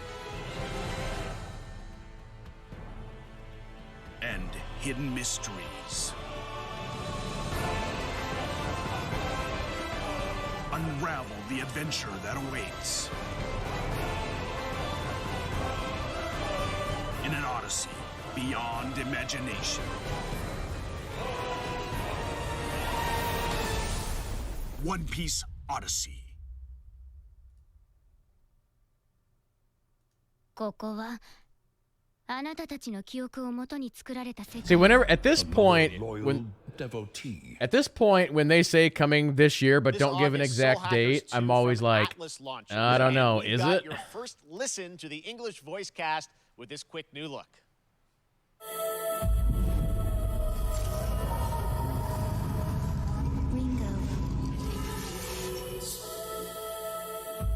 Ringo.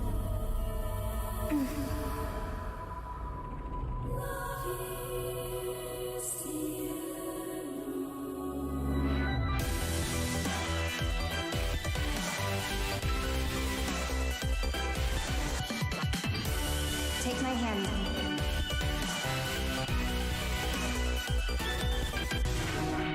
You get one more chance to make things right.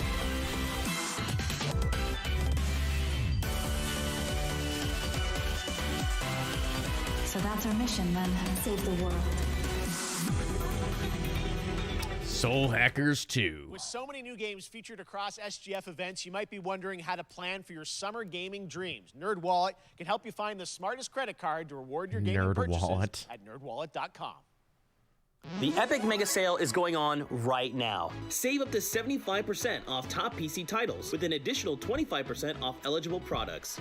And it wouldn't be the Mega Sale without the free games vault featuring Maneater. Be sure to claim your copy before the sale ends on June 16th. Yeah, Maneater's free, chat. Twitch channel for our summer Go to the showcase Epic Game on Store June and get it. 10th at 2 p.m. Eastern, 11 a.m. Pacific. Such a We're unique taking a look RPG. at new announcements and updates from PC titles heading to the store this Hey, year it's Rocket and League. beyond. That was Psychonauts. That's Tunic. It's all his Xbox games.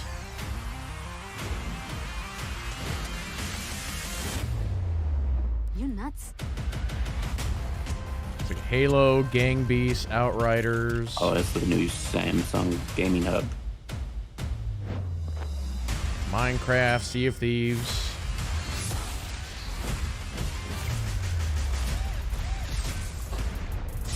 Speaking of Minecraft, potential rumors that we might see a new Minecraft Dungeon 2.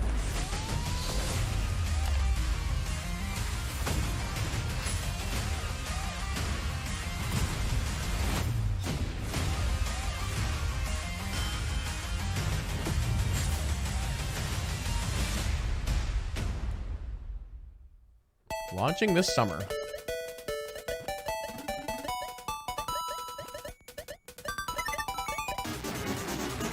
Man, these games right here. It's very much throwback.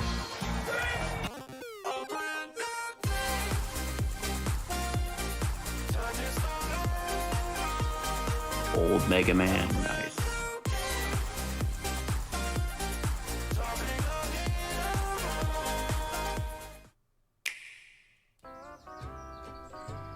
It's me, Mario. You want to play a Mario Strikers? You're gonna get hit with the unexpected in Mario Strikers Battle League. In this no-holds-barred, soccer-ish sport, chaos reigns supreme. So prepare to do whatever it takes to claim victory. So much fun. This game hurts. either just came out or comes out like the 10th. Nintendo Switch. Game rated everyone 10 and So up. tomorrow. I was gonna say I know the release date was around this event. Hi, my name is Carl and I'm a developer on Metal Hellsinger. You know how in some games where the music's really good, you feel compelled to move and shoot to the beat? But what if you had to? In Metal, here's the that better one. you are at slaying to the beat, the more intense everything gets. And we have Yeah, vocal rhythm performances shooter. from legendary Mhm. artists like Serge Tankian from System of a Down. So while headbanging isn't mandatory, we do recommend it. Our demo is live now on Steam, Xbox, and PlayStation platforms, so go check it out and slay to the beat.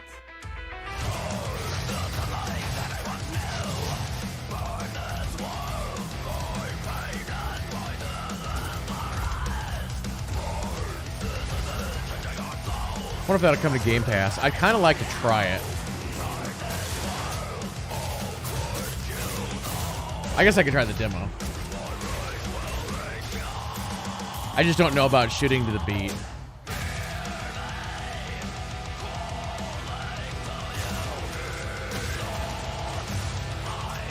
And of course, because they're using so many actual songs.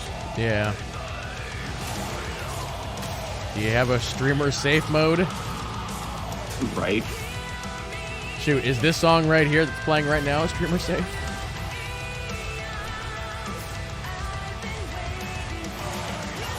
All of Twitch is getting DMCA'd right now.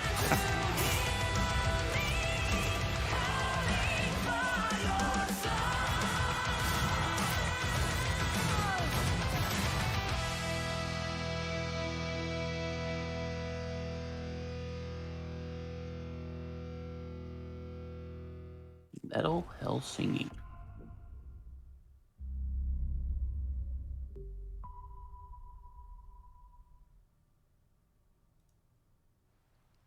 That one was Metal Hellsinger, coming later this year from Funcom, a rhythm shooter with metal music. And right now, as they mentioned, a demo has launched on PC, Xbox, and PlayStation for you to play for free. Next up, a new game launches tomorrow, The Quarry from Supermassive Games. This spiritual successor to Until Dawn stars David Arquette and an all-star cast. It's getting great reviews, and this is one of those binge-worthy teen horror entertainment experiences where your every choice shapes your story. I heard something about this game this morning. Something about New York. Here's the first the look music in at the this launch game got Family somebody is the most DMCA'd. important thing in the world. Or something in this game got somebody DMCA'd. Like a company your was whole running an family. event or something like that, and they got DMCA'd. Every last one of them decided to jump down the It was bottom like of an the well, and they're all just oopsie type deal. hanging on the end of a rope. How can one person be expected to pull them all back out? You can't. So you pull on that rope and you're just going to fall right down to the bottom of the well with the rest of them. And what's the point of that? What? Those are really good character models. There is a lot more to this than you realize. Like what? Kidnapping, murder, cover-ups. I think the whole Hackett family is in on it. You have no idea what's going on here. Not a goddamn clue. All right, let's do this. Who should I call? 911. You mean 911? Who says 91? 91. Goodbye, cruel world. We gotta get out. I'm gonna enjoy watching you We are die. playing a horror movie.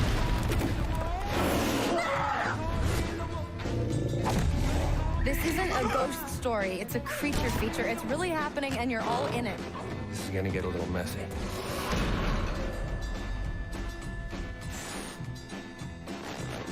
Them's the rules, you noob.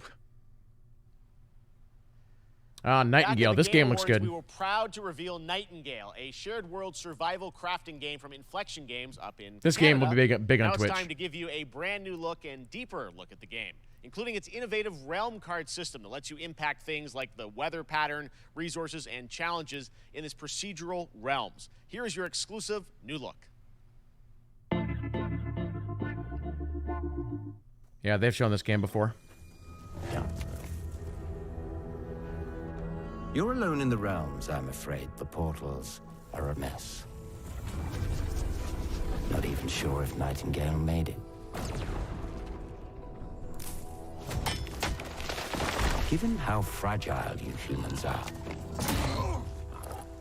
I'd say that staying fed, dry, and rested should be your priority. If the portal arch is inactive, you'll need to make realm cards from rare resources. Once you have realm cards, you can activate the portal. Beware though. Foul things lurk in the interrealmic void, waiting to get in. Be ready with your axe pick.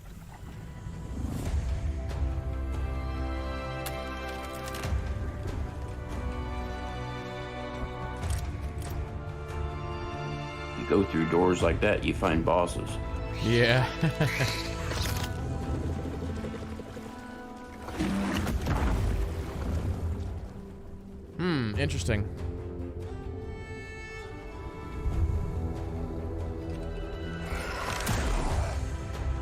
World looks beautiful.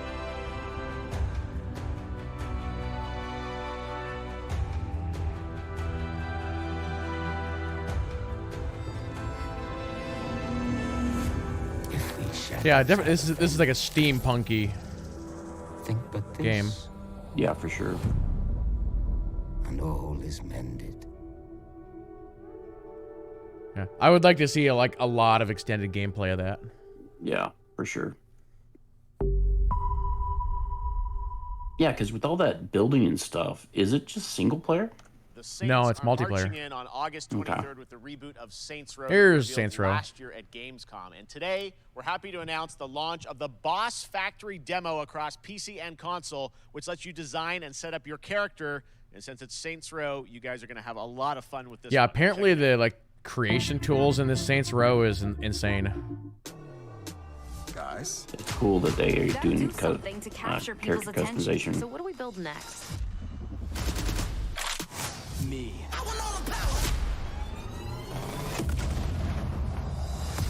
Always thought that was neat, so you could have your character ready to go day one. But it's you can actually do more than just your character. Like all your vehicles you can customize, which yeah, they're kind of cool. I think they're kind of showing that a little bit now.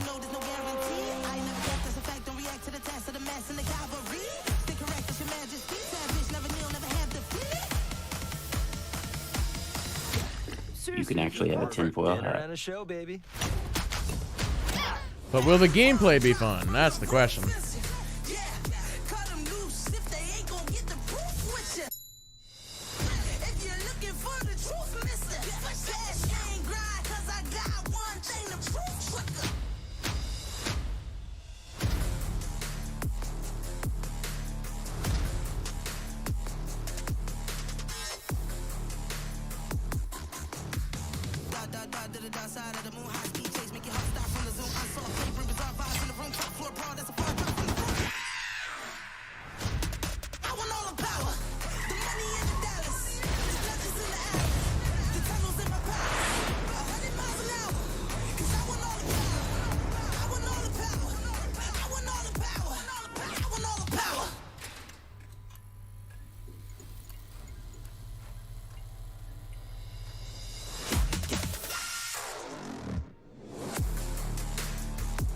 Free on every system.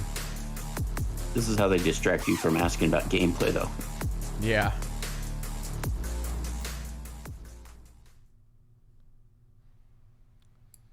Next, we've Ooh, got Dark an Tide. exclusive This game first looks look good. at extended gameplay of Warhammer 40k Dark Tide, Fat Shark's follow-up to the critically acclaimed Vermintide series. Dark Tide promises intense four-player Yeah, they've shown this game a action couple times. Looks really and good. terrifying enemy hordes to team up against.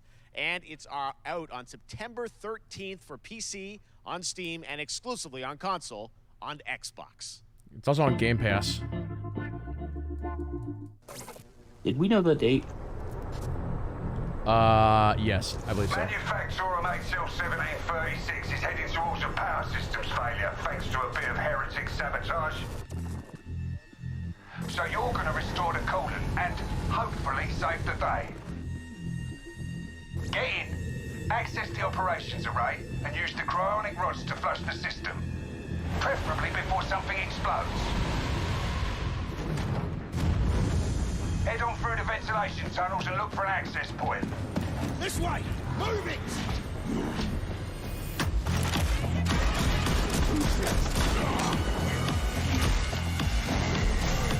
So yeah, for those who don't know, this game is a team-based, first-person shooter slash slasher. And you go into a level, and you have to make your way through the level. And then there's like a progression for your character. If all goes well, we can unlock the system, prime the rods, and send them where they're needed. So you're like going in and you're getting like currency or whatever it's going to be in this game. And then when you go back to your base, you can then get upgrades and skills and all that kind of stuff. Wonder if they'll do Twitch integration like they had before. Yeah, maybe. Oh yeah, it had really good Twitch integrations, yeah. Yeah. Forgot about that. Yeah, your chat can determine whether you're going to get health or more enemies. Yeah. What are you waiting for? Get it in place.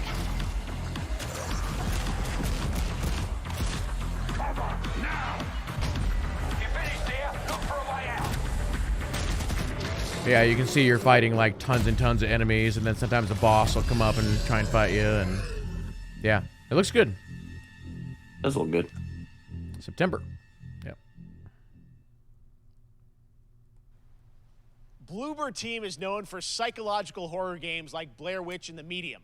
Today, they are ready to reveal their latest creation made completely in Unreal Engine 5 for a visceral horror experience. I can't wait to see more UE5 games. Layers of Fears. Get a dose of this. I don't know if we want to see this. It's going to be too real. Right. Someone once said insanity runs in our family. Let it run. Give me the good 8-bit horror game. I can play that.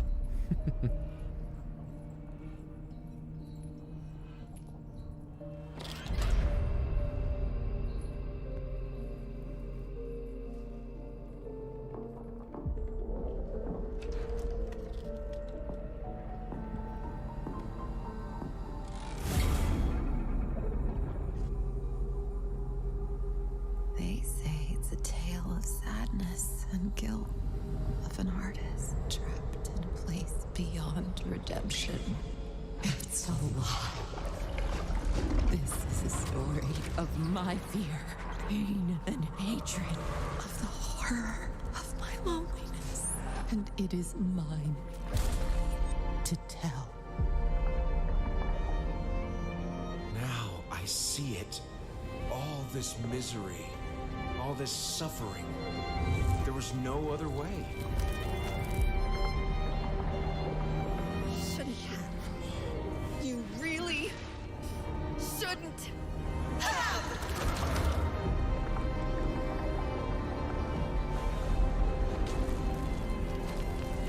An empty shell cannot live forever.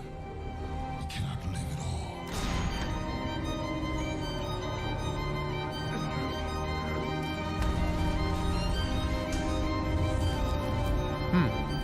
Didn't look like there was different times going on. I was trapped in this house, bound by this body. Now, I break free. Layers of Fear. Don't say early 2023. That's a no. It's too many games in early 2023.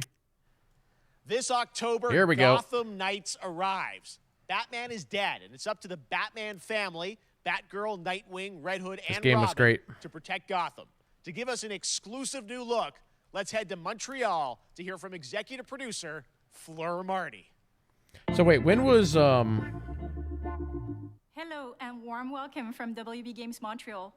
I'm Fleur Marty. I'm the executive producer. I was gonna try and see when these two games were coming Today, out. we are thrilled to share more with you on one of our beloved knights, Nightwing. Which one? This showcase is The the two first superhero in our games. character series, and we're really looking forward to sharing Gotham Knights, more October with you 25th, as we you said. continue working towards our launch on October 25th. So they're both coming So, I out hope in you enjoy October. the show Oh, that's and stay fantastic. tuned. Isn't it? They're coming about 2 weeks apart. Marvel Oh, yeah, Midnight, October 7th. Midnight Suns versus Gotham Knights. Although Guess they they're both different genre. Had nothing. Yeah, that's And true. then This the is city an action became game. my home. Yeah. Its people became my family. Gotham gave me everything. It deserves to feel safe.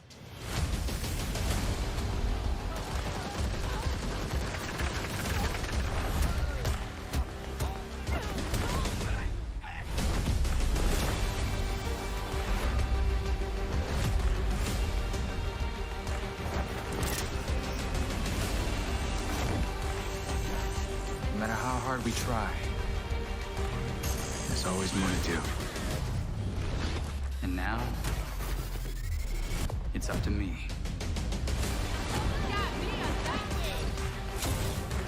Showing off the different looks. Yeah. Got time for a dance, Nightwing?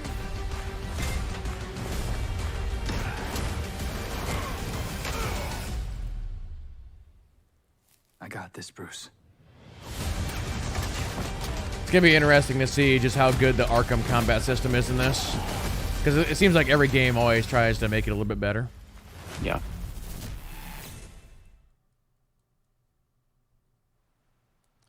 That was Gotham Knights, and now we welcome, oh, look who it is, Neil Druckmann from Naughty Dog. This is Last of Us 1 remake. Great to have you with us, Neil. It's been an eventful day on the internet for Naughty Dog fans. And because it got leaked. We jinxed ourselves. We were joking about last night, like, watch the assets will leak, and lo and behold, that's what happened. Well, the good news is there's some stuff that hasn't leaked that we have lots to share with people. Okay. About, all things at Naughty Dog. But first of all, it is it's a big month actually for Last of Us fans because Last of Us 1 and 2 both launched in June, and it's nearing its Leaks 2-year anymore, anniversary or is for it Last marketing? of Us Part 2, which is hard to believe. Yeah, it's crazy. If there's anybody in chat who's never played this game or the two games, and we still hear from fans. It's two of the best games ever made. Letters and art, And it's coming to PC. And this world means so much to them. And it's just been kind of amazing. Like Last of Us Part 2 early this year passed a pretty big milestone. It sold over 10 million units. And that kind of support, that kind of success, we're so grateful to our fans. It has allowed us to grow as a studio, and now we can take on multiple projects, more than we've ever had at the same time. Multiple projects. Okay, very interesting. So what can Last of Us fans expect in the future from you? Thank you for asking, Jeff. Yes. So one of the things we've mentioned a while back is what started out as a multiplayer mode has evolved due to the team's ambition. They really wanted to do something beyond what we've ever done before at Naughty Dog. And we felt the way to do it justice is to make it a standalone title. And they've been working on it for the past 2 years. Ambition has grown, and we're not quite ready to fully unveil it, but we're ready to lift the curtain a little bit and just give you like an update of where we're at. Okay, well, what can you tell us about this new standalone multiplayer game? Yeah, so we have a concept art that we want to show. But what I can tell you is that this game is big. Okay. It's as big as any of our single-player games that we've done, and in some ways bigger. It's got a story. The way we're telling that story is very unique to this game. It's got a brand new cast of characters. It takes place at another place, another part of the United States. It's like a city might be somewhat familiar, some people. I'm sure our fans have already figured it out. San Francisco. And it's really cool. And it's being headed by Vinith Agarwal, Anthony Newman, and Joe Pantnati, all veterans of Uncharted and Last of Us. And you're going to see a lot more of this game come next year. Next year, so I wait till next year to hear more about that one. Okay, well, very exciting that this has evolved, and I mean, that concept art looks incredible. I can't wait to see Naughty Dog storytelling fused with multiplayer live game. It's something special. We can't wait to show it either. Okay, well, that's not all. We also have something that I've been reading about on the internet every day, it feels like. Up in Calgary, they're filming the Last of Us show for HBO. Right? I really hope the show's good. Yeah, so for the past year, we've teamed up with Craig Mazin of Chernobyl fame and HBO to adapt The Last of Us into a TV show. They've been filming, and it's pretty incredible. The stuff I'm getting back, when we're looking at back at Naughty Dog, we can't help but feel emotional because not only is it so good and the quality is so high, it's so authentic to what we've made in the game. I just can't, I couldn't be proud of, like, again, Craig and that whole crew and everybody that's up there. And their last day of filming is tomorrow. So the entire series, last day of filming is tomorrow. Last day of filming is tomorrow. Craig is up there right now, kind of wrapping it all up. So it's pretty close. It's closer than you might think. And you actually got to direct one of the episodes? Yes, I think that really speaks to the kind of collaboration and trust that exists between Naughty Dog and HBO. They invited me to direct one of the episodes. I think we have an image from the episode. It would be smart to have like first look. one of the OG guys. So you could see this is a certain. So yeah, there's old Pedro Pascal as Joel. And I really have to talk about Pedro Pascal and Bella Ramsey, and not only directing them, but seeing them do all the other episodes. They've thrown themselves at these roles for a whole year.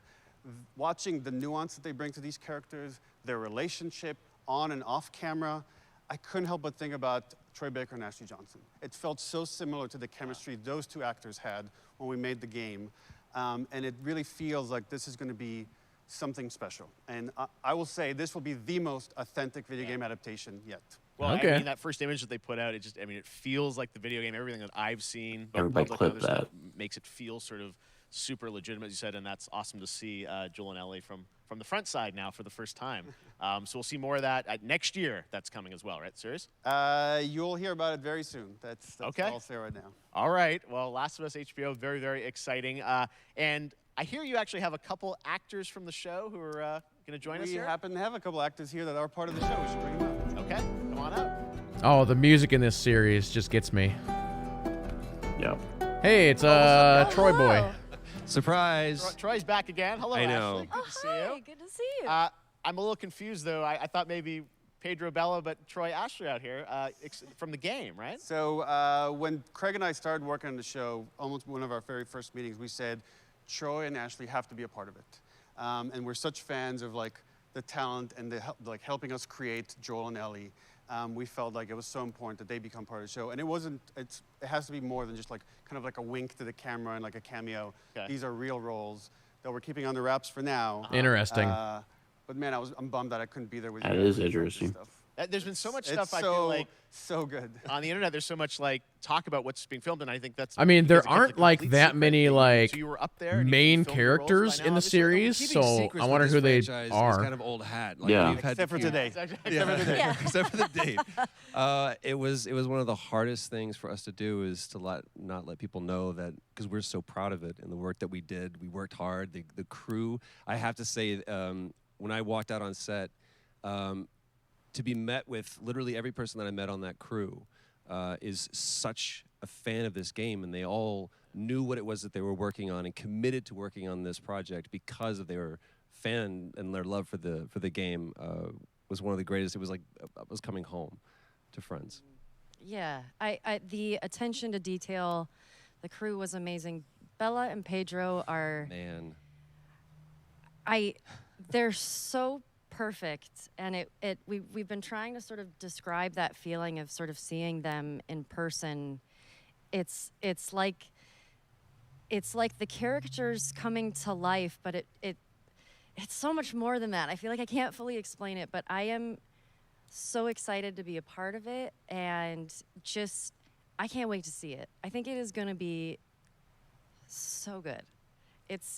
I love the story. I love being a part of. I'm so excited about the series and the fact that you guys are going to be in it and undisclosed roles. I'm so fascinated how it's going to sort of bob and weave and I feel like there's so much I want to say about this series that that playing new characters. Can you tell us anything? Yes. I can tell you. So sneaky. All right. Well, we're so excited. Maybe it's already on Twitter by now.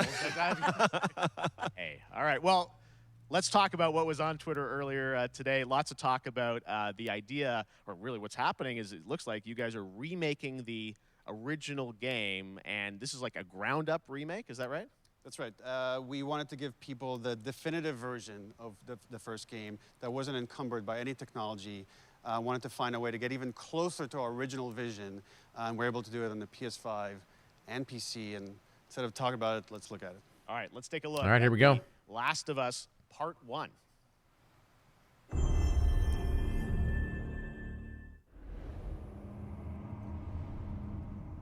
So why'd you leave Boston? I've been on quite the adventure, little brother.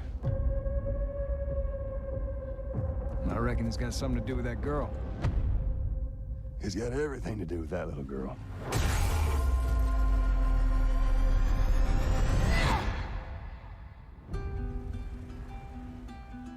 Nine 2/22. You know, I've never been this close.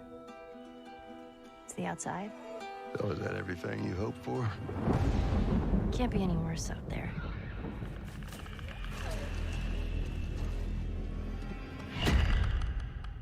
Can it? That's a clicker. Once upon a time, I had somebody That's that the I cared DLC. about. And in this world, that's Yep. good for one thing. Get you killed. So that character that they just showed right there is going to be played by Nick Offerman in the TV show. I get in trouble down there. You make every shot count. I got this. The DLC. Hope you know how to use that thing. I've had some practice.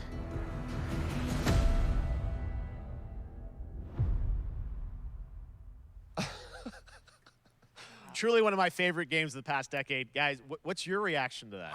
Yeah, we hadn't seen that yet. Yeah, you're watching it in real time. Yeah. That's cool.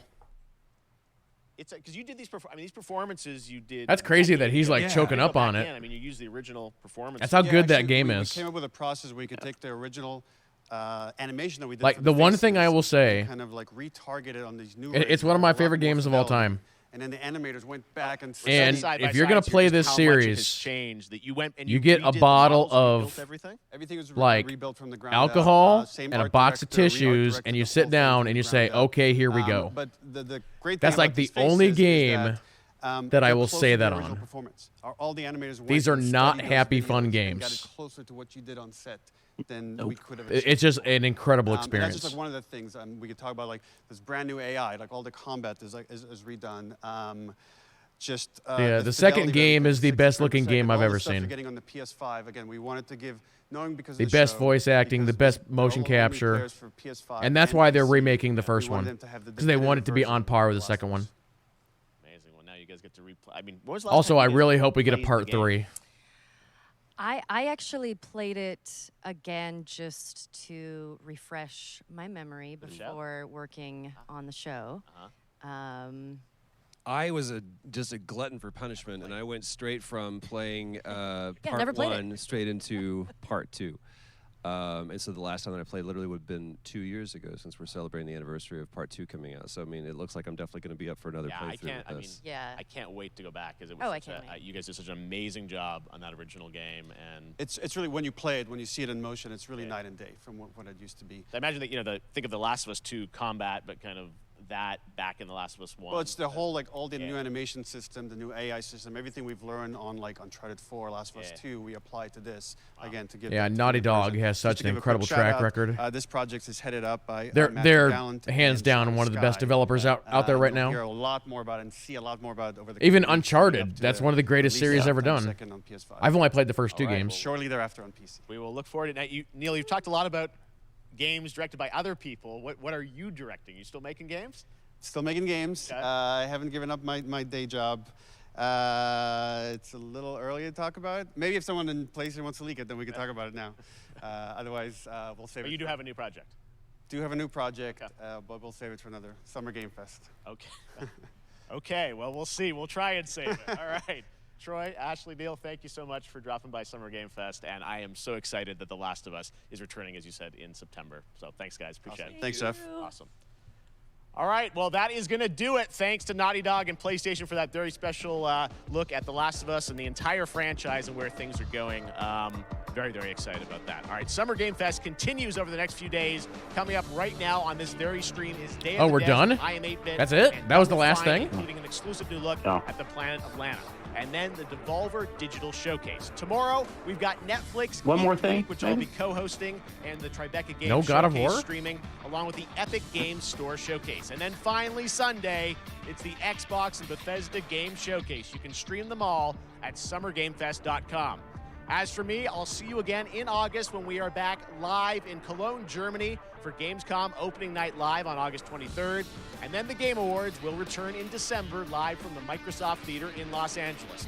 And finally, I'm excited to share that Summer Game Fest will return in June 2023. Were you good to stick around as a for this next digital show, JT, or did you have to go? and in-person event to bring Yeah, I the think I can gaming stick around. community together. Okay. Thanks for being a part of Summer Game Fest.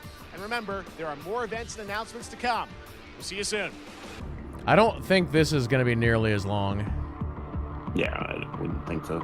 Wow, so no God of War. I didn't see Ubisoft at all.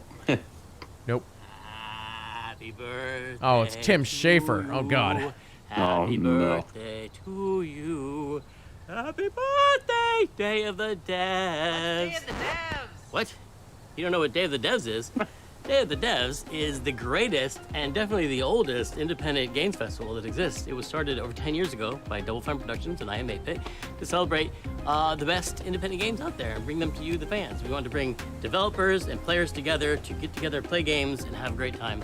It used to be a physical event only in San Francisco, but now it has gone digital so the whole world can enjoy it. And we're really excited this year to be part of Summer Game Fest.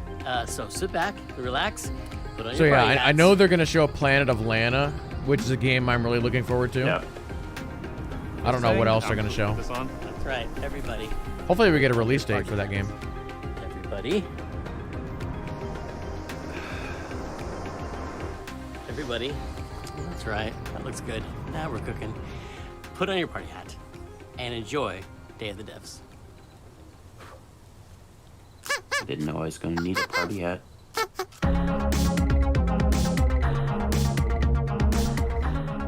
We got a new one today. This is from a good friend Michael Frey and Rafael Munoz. Previously, Michael made a game called Kids with Playables that we published at Double Fine Presents, and this is his new one. It's about the limited time we have on Earth told through the life of a fly. This is called Time Flies. Time Flies. Hello, everyone. My name is Michael. You might know my work from a game called Plug and Play. I co-founded a company called Playables where we made a game called Kids. But today we're going to talk about this guy in my upcoming project that is a collaboration with Rafael Munoz, who is the principal programmer on the game. The project we're collaborating on is called Time Flies.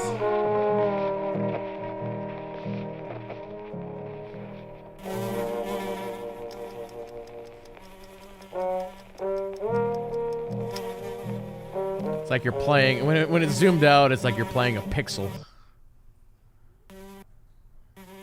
Time Flies is oh my gosh, about it's gonna be a roguelike. time in this world. In Switzerland, where I'm right now, we have a life expectancy of maybe 84 years. In the US, it's about 77 years. So you have a little bit less time to achieve the things you want in your life.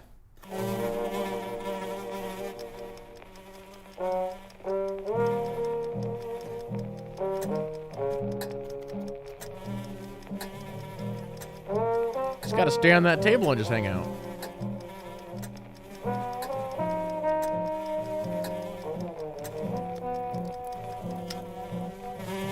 Here you go, get drunk. In Time Flies, the things you can achieve are nicely prepared on a bucket list. This is a very small part. Get drunk as a list. These are the things you can do in the world. Look great.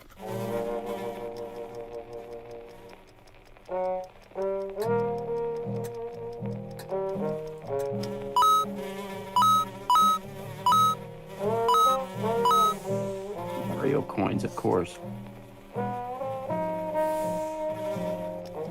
Oh, that's the chief. No.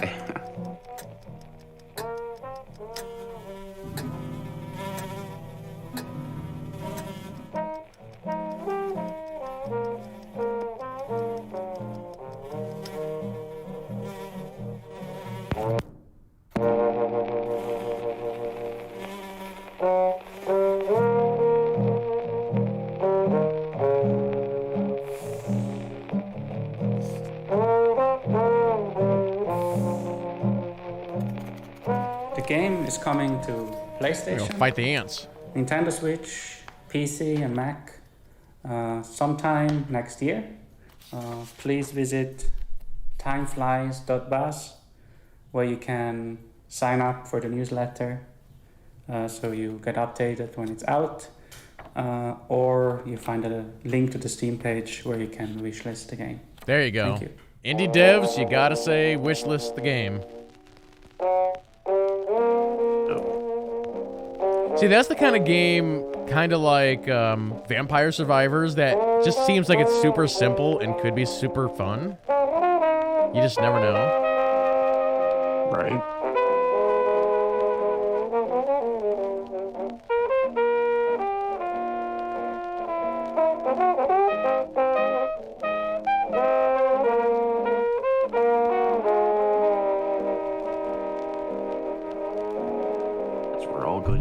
Our next game is Planet of Lana, the debut title from Sweden-based Witchfire Studios and published by Thunderful Publishing. The gameplay is reminiscent of dark side-scrollers like Inside and Little Nightmares, but the vibes could not be more different.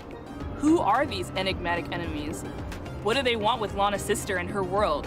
And what other secrets are there to uncover in this beautiful, boundless environment? Hello, my name is Adam Stjernljus and I'm the creative director at Witchfire. We're a small indie game studio in Sweden making Planet of Lana.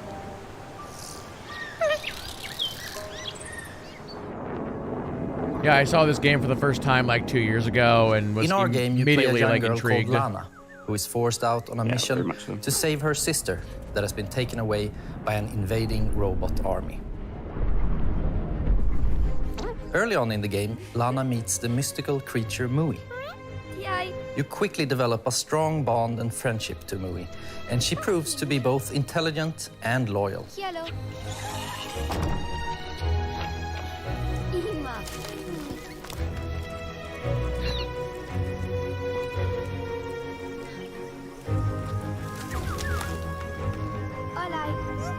This reminds me of Brothers Being Tale her of own Two Sons. personality, Mui also has things that she's afraid of. I ain't going on that boat.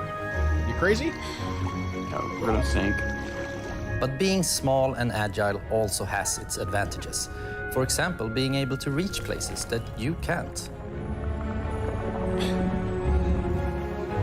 Is this the soundtrack of the game? Because if it is, this soundtrack is really good. I think so. She also has this special ability she can use to control some of the strange creatures of this planet.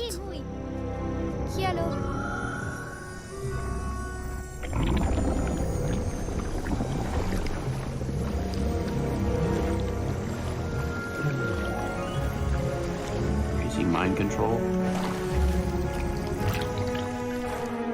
Together, you have to make it through both the harsh and beautiful environments of Novo. Past dangerous robots, through deep and cold caves, unraveling long-forgotten mysteries that all lead to your destined future.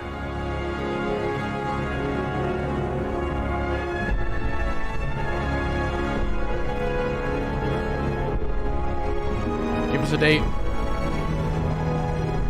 Planet of Lana is really a labor of love, and we're very excited here at Wishfully to bring you what we believe is a truly unique. I'm gonna turn the stream down a little bit, chat. And beyond It's a little the loud. companion-based puzzle solving and hand-painted art style, you will experience an engaging story with twists and turns that hopefully will stay with you long after the credits have rolled. Planet of Lana is coming to Xbox and PC this year, and you can wishlist right now at Steam or sign up at our newsletter at planetoflana.com. No date. Come on. Yeah, no date. This next title from 2-Star Games is quite literally an on-the-rails shooter. You and your little yellow train with its mounted machine gun and exquisite collection of bobbleheads will face off against a demonic clown-faced train who is hell-bent on devouring human flesh. This is Choo Choo Charles. Hey, I'm Gavin. I'm the solo developer behind 2-Star Games, and I'm currently making Choo Choo Charles.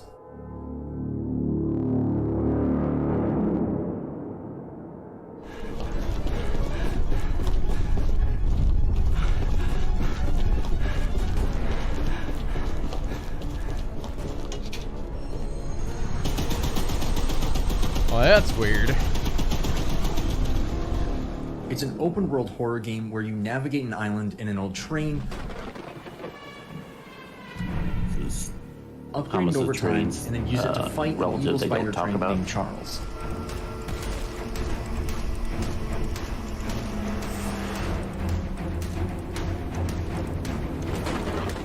If you pump enough lead into his face, that'll probably encourage him to run off and find something else to do.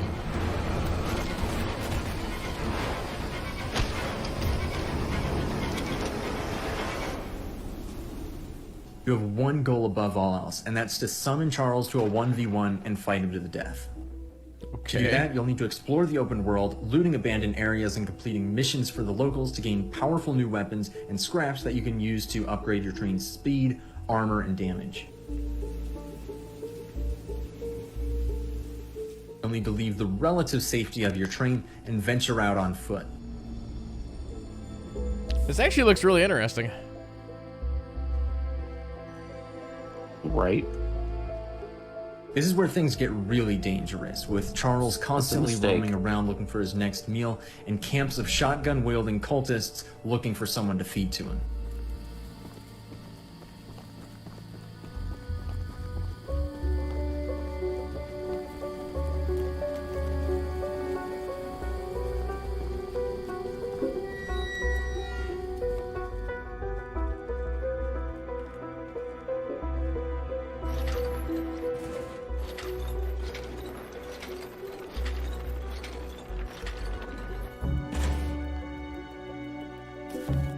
After collecting 3 heavily guarded gems from abandoned mines around the island, you'll place the gems on one of the shrines, angering Charles and drawing him to your location. Are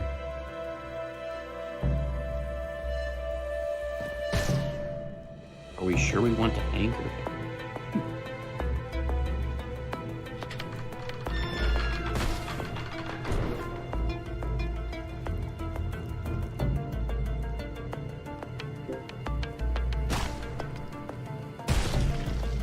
Best be careful out there because it might be unwise to wander too far from your train. If you do encounter Charles while you're roaming around, it doesn't matter what you do now because you have truly angered the beast and you'll either escape with your life or see it flash before your eyes. Oh. We're dead.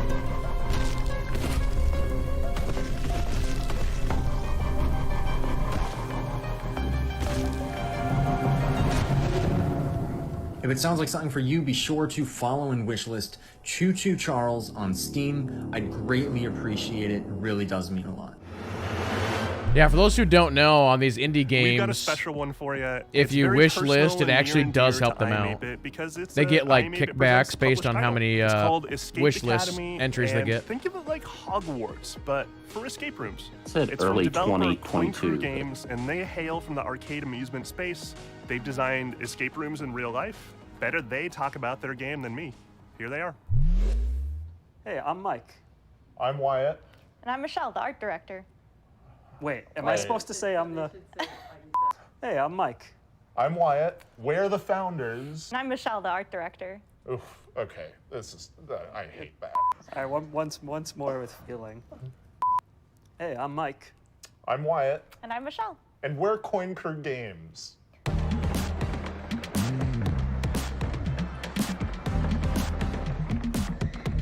When Coin Crew Games was founded, we were actually building real-world escape rooms and arcade machines, but when the pandemic hit, we needed to pivot. So we decided to take those learnings, building real-world escape rooms, and transpose them into a digital format, and thus Escape Academy was born. Good luck trying to hack me without sufficient power. Probability of your expulsion, high. Escape Academy is an escape room adventure game that you can play either single player or co-op. You play as a student at this titular, mysterious Escape Academy where you get to master the art of puzzle solving and train to become the ultimate escapist. What are you waiting for? A room full of gas is no place to relax. We're all fans of escape rooms, so when we couldn't find a digital, authentic escape room experience, we decided to make one ourselves. Walls are often misleading at the Academy.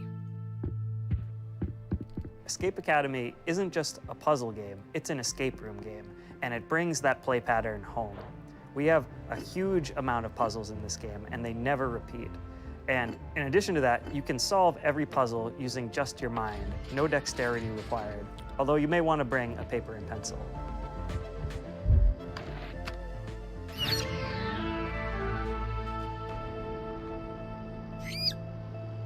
The academic theming gave us the leverage to create a wide variety of rooms that support the narrative and put players in situations they would never find themselves in real-life escape rooms.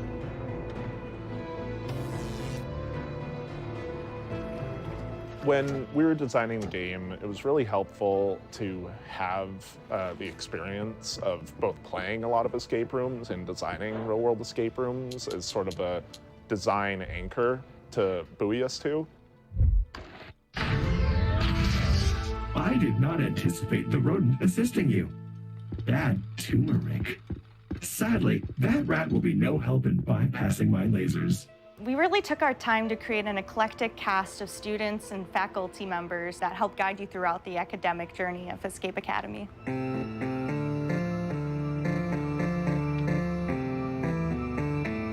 Building on the lessons that you get in each room and raising the stakes throughout your journey at the Academy was definitely a design pillar we wanted to make sure came through in the final game.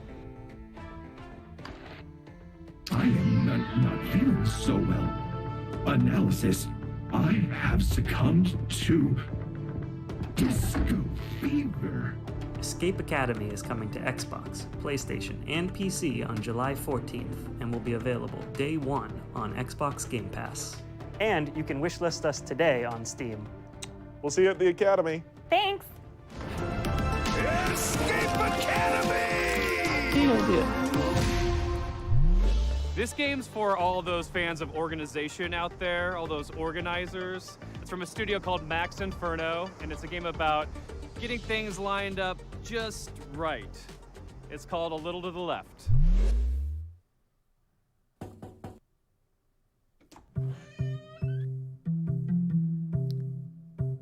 Is this an FMV game? Kinda looks like it.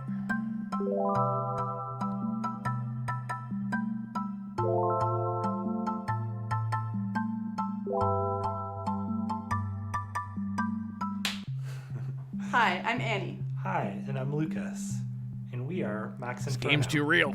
Yep, and we're really excited to share with you today a cozy puzzle game that we've been working on called A Little to the Left.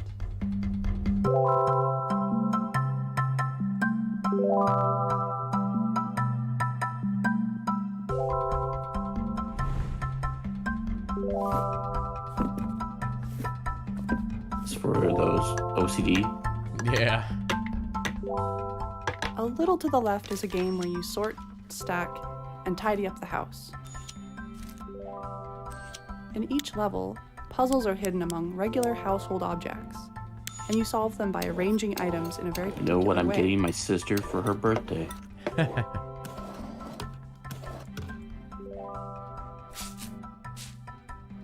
Many of the levels have multiple solutions.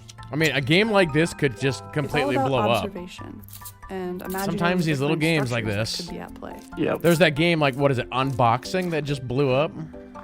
Oh, The game NES takes cartridges. inspiration from our own home First, you need to blow on them first. Yeah. and some of our own little tendencies. Another big source of inspiration for the game is our cat, Rookie, who should be around here somewhere. The cat just interferes with your ability to, like, organize. Messes it up.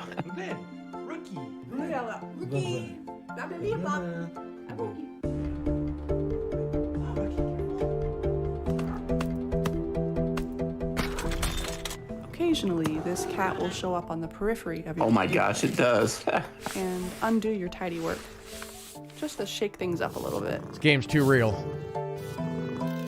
That's The way game starts beyond. off pretty simple, but as you progress, the logic behind the puzzles becomes a little more surreal.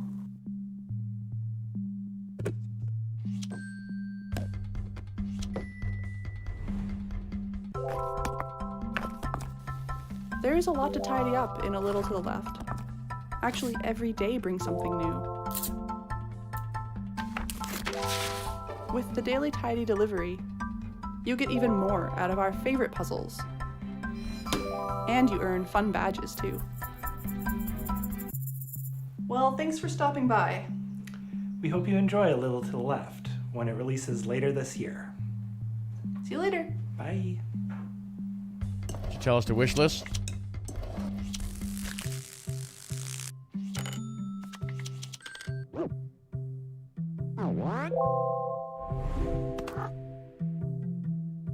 So wait, is it only on? Oh, it's on Steam. It's Switch and Steam.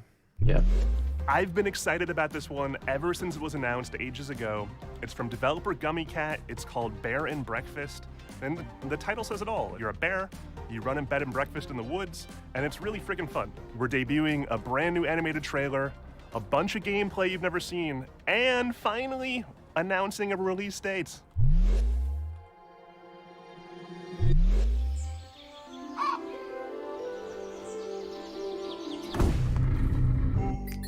A Little to the Left has a demo. Chat, I think we're gonna have to try Nice. that. We're gonna have to try that demo.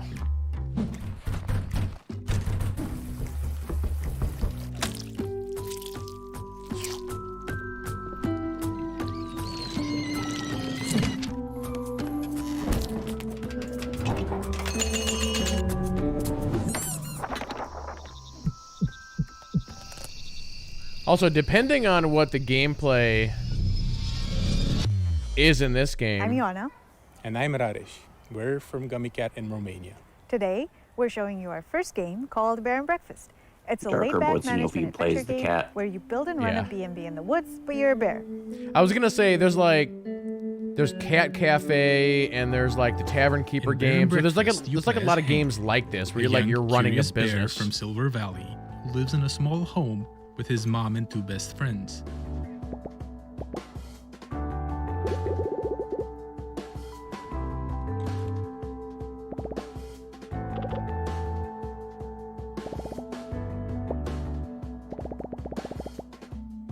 I feel like if I were to play this game, I would just like VO Games like Theme as Hospital were big inspirations for us, but we also wanted to make a game that tells a story alongside the usual management stuff.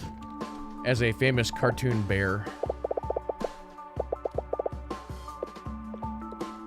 Maybe look for some like picnic Pooh Bear. baskets. So it turns out that humans are coming back for some reason, and they need a place to stay.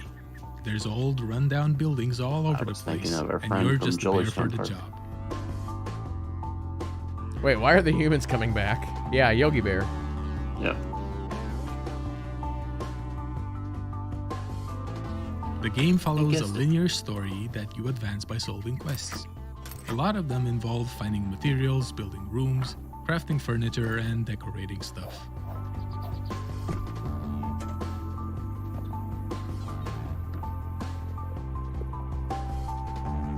The actual furniture you do make awards different kinds of points. For instance, beds give comfort, showers give hygiene, that type of thing. You have to make sure that your room scores are high enough to satisfy whatever your guests are asking for.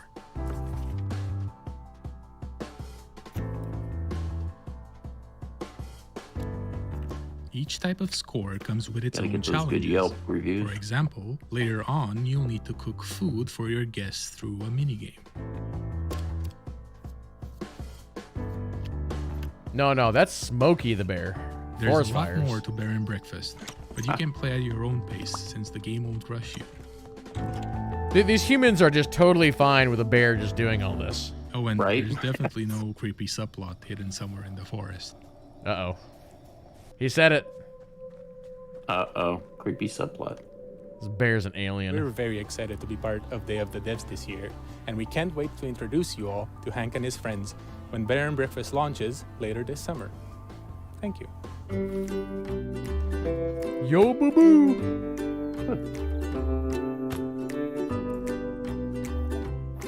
Today I gotta build a log cabin.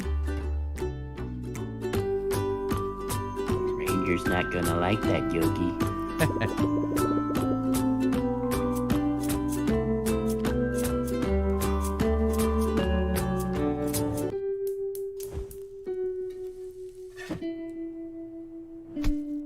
Forest try. I don't want to know what bears do in the woods.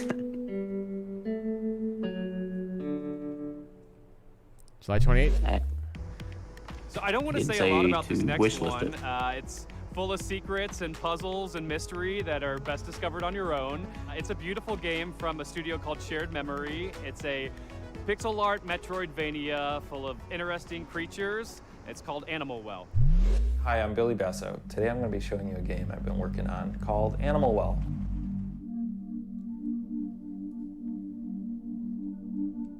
In Animal Well, you explore a surreal and sometimes dangerous pixel art labyrinth that is filled with secrets.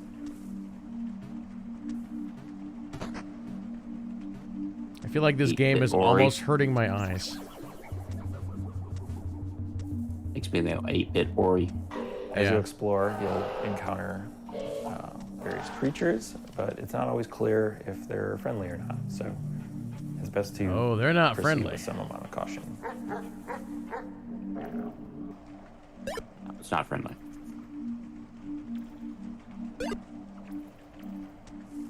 Throughout the game, you're going to find Wait, could you various take items notes on that? will give you new abilities and help you solve some puzzles.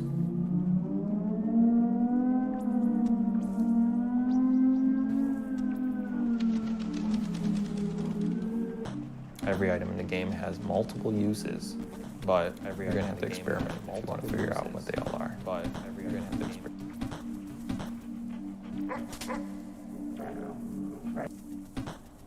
It's like playing a game on a light bright. Yeah, kinda.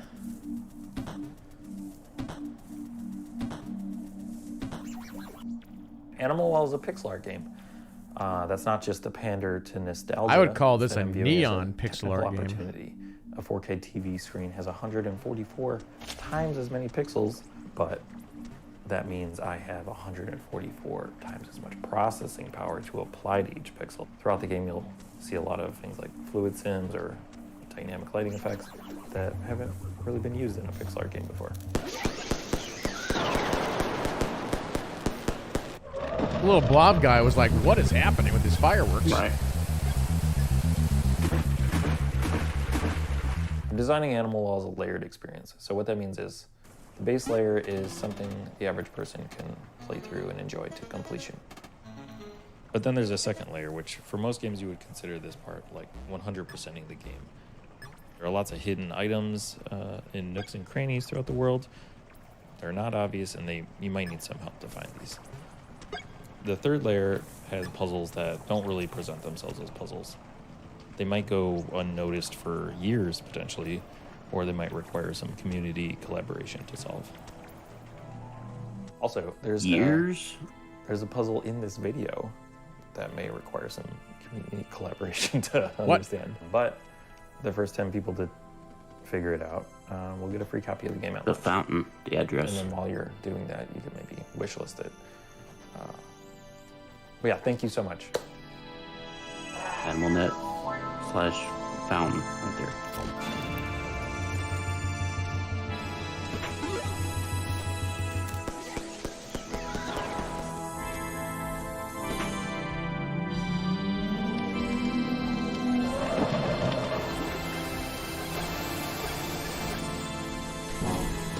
For that old school like 8-bit look, it definitely has some neat effects. Yeah.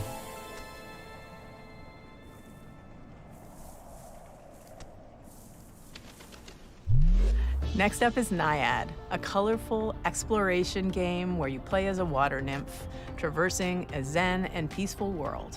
This game comes to us from Highwarp, a solo developer from Spain.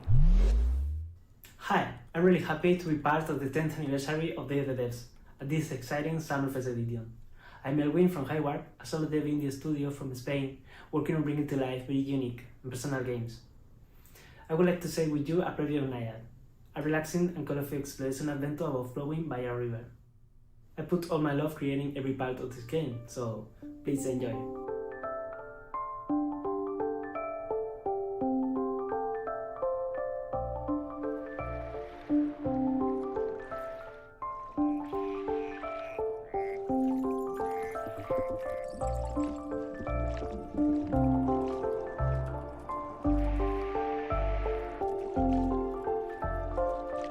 What was that one game that you played that you were like a scuba diver?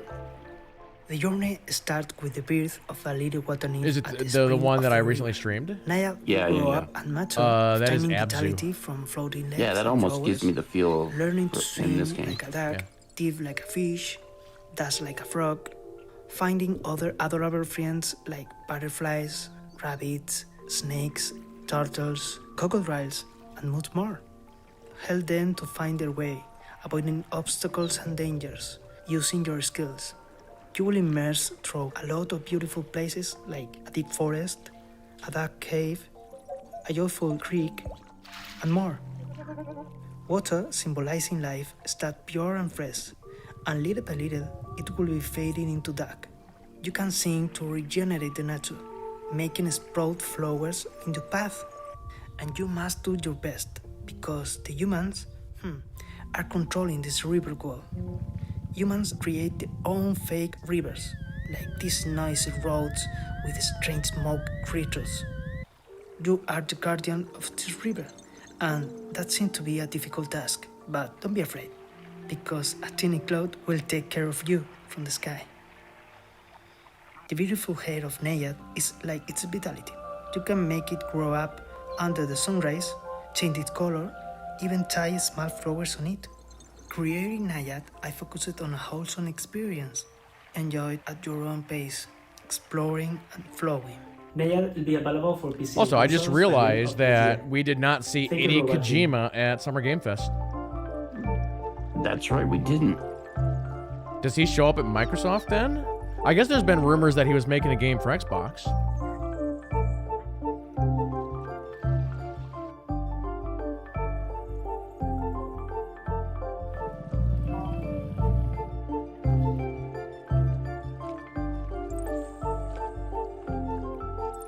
Yeah, it's actually trending on Twitter right now that the name of his game is called Overdose. Interesting. And it's actually starring If you find yourself longing for the good one old of days, the then why not take a one of trip the back to the actors Stone from Death Age Stranding. in this cooperative life and That's farming not Norman simulation Reedus. game from Sodaden and Cryptico. Hunt and gather to care for your settlement, explore the ancient world around you, and best of all, become a friend to the mammoths. This is Roots of Pachá. Hi, I'm Timo, co-founder of Sodaden along with my brother. Hi, I'm Karen, the narrative designer. We're based in San Diego with the rest of the team in Argentina. Hola a todos, I am Dancer, the main artist. And I'm Johnny, Timo's brother.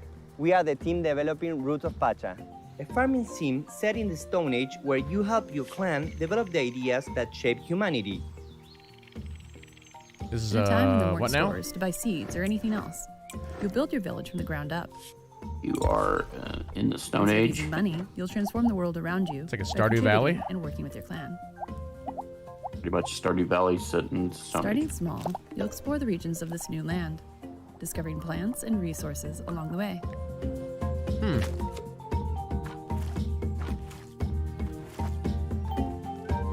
It's amazing how many of the people ideas have we developed were the cornerstones of tried to early copy civilizations, Stardew. like farming, domesticating animals, and the creation of tools that are now common. I'm gonna ride that boar into battle.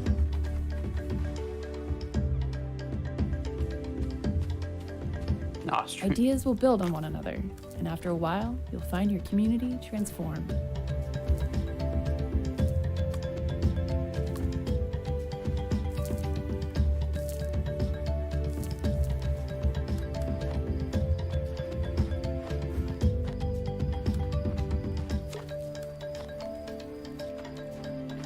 You'll venture into the caves to meet the spiritual world, to try and explain who you are and why you're here.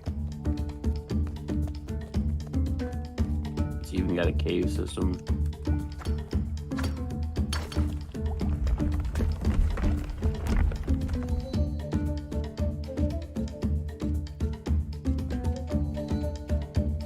The game's Stone Age setting was inspired by the book The Clan of the Cave Bear. Clan of the Cave Bear? No. Roots of Well, Pachá is set in simpler been out times. a long time ago. Society is still complex. For example, finding something to eat went from satisfying a basic need to making a dish and creating a reason to gather. Clan of the Cave Bear came out As in you discover ways to make life 1980. easier, you'll find Yeah. time to experience all the fun Pachá's world has to offer.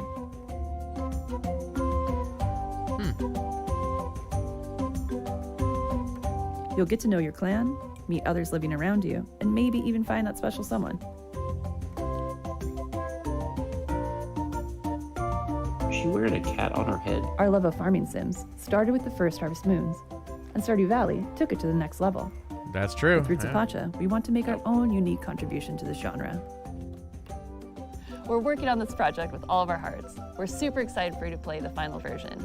In the meantime, we have a brand new demo that just went live today.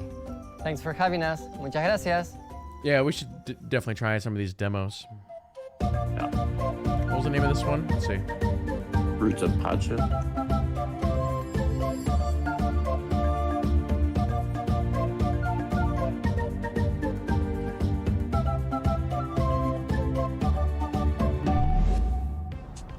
And now I am very pleased to present a world premiere from our friends at Us Two Games, the folks who brought you Monument Valley, Alba, and a bunch of other really, really cool games. Here it is.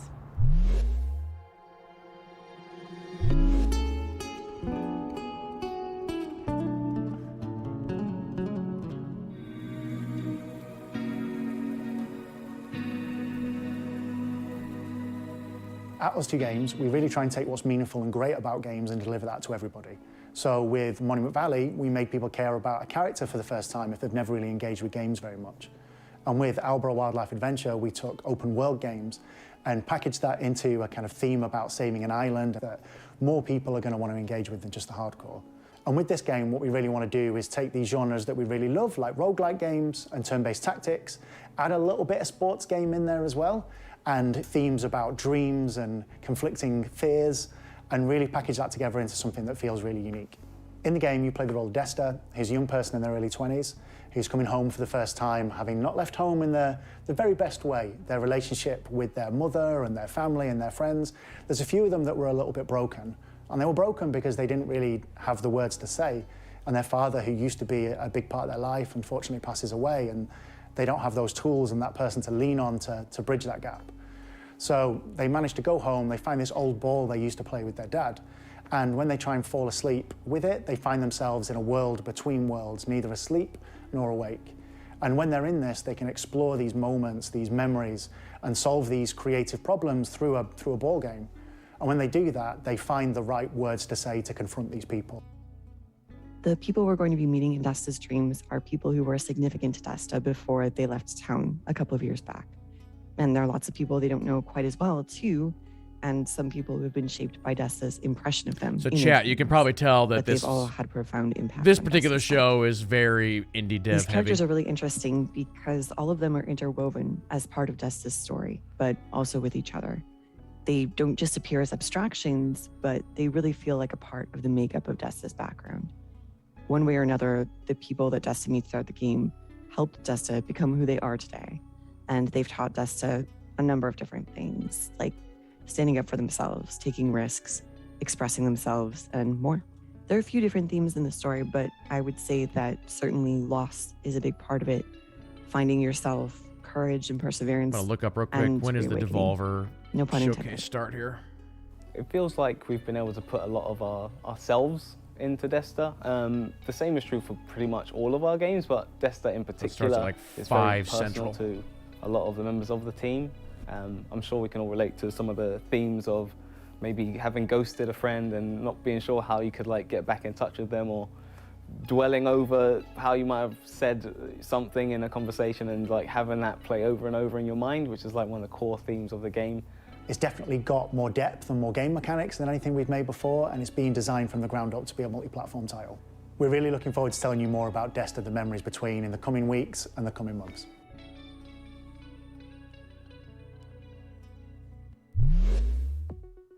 This next game is called Shim. It's a shadow platformer. You're a little blobby character platforming around inside shadows, and a game with a really cool minimalist graphic art style. I hope you like it. Hi, I'm Ewout and I'm the developer of Schim. And I'm Niels from Exernice, and I help Ewout develop Schim. We're located in the north of the Netherlands in a town called Leeuwarden. We are a team of 2, plus the talented people at Moonseller who do audio.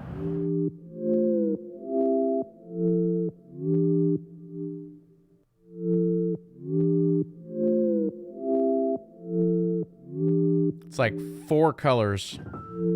Schim is a game where you move around in shadows. You play as a Schim, a shadow creature. Oh. Interesting. As a whole, Schim is made to be approachable for a variety of players. At its core, it's about jumping around in shadows and platforming towards the end of a level.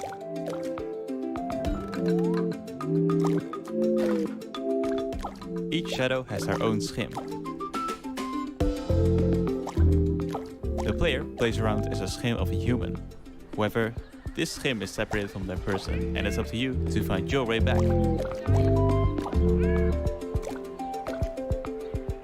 In the game, you will also help other Schim characters who have also been separated from their shadow.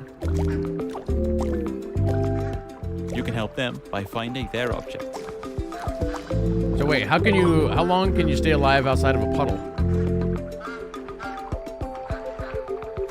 Schim takes big inspiration from the feeling of playing as a child. Playing imaginary games with made-up rules. Move around in shadows and jump to the next shadow.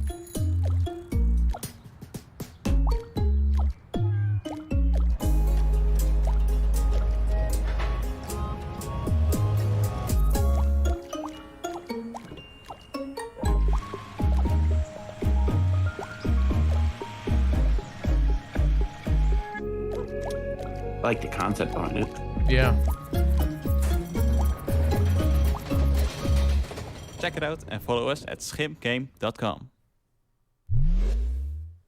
Hi everyone, and thank you DevTheDev for having us this year. I'm Anne, the manager of Asobu, a community hub for indie game creators in Tokyo. We have a space where people can come to work and meet other people, do small You know, something I've been thinking about. And we are helping Japanese devs by introducing them I wonder to when we'll get to console hear what publishers, Supergiant, helping them on marketing, what their or next as game is. usually they don't speak English, helping them to apply to overseas events like this one. And we Because also do a lot of Hades online came out contests and streams in 2020. like our big Asobo Indie Showcase, which will be aired So it's this been summer 2 years. in English and Japanese, Yeah. or our monthly stream Indie Collection and podcast and many other things you can check on YouTube and Twitch.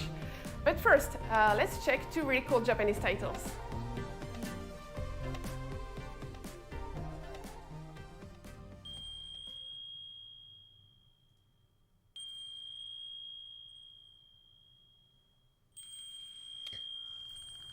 So I follow a bunch of developers on Twitter, and a lot of them were either current or former SOTOR devs, and one of them just tweeted out that puddle jumping game, he's like, man, that game looks great. Fox and Frog Travelers, The Demon of Arashino Island, is a 3D action adventure game with a Japanese-inspired atmosphere. You will play as Fox, her girl who finds herself on Arashino Island and starts traveling with Frog. Torii Gates, whose tall lantern and neon gives light and color to the island. But something is lurking in the shadows, inching even closer.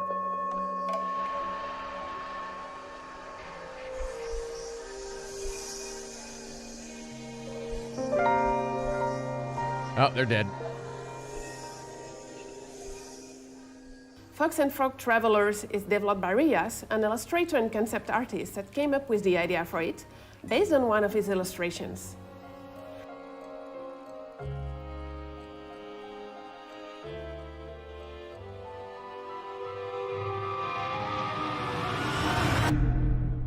Fox and Frog Long Journey Through the Night is planned for release in a few years. A few years?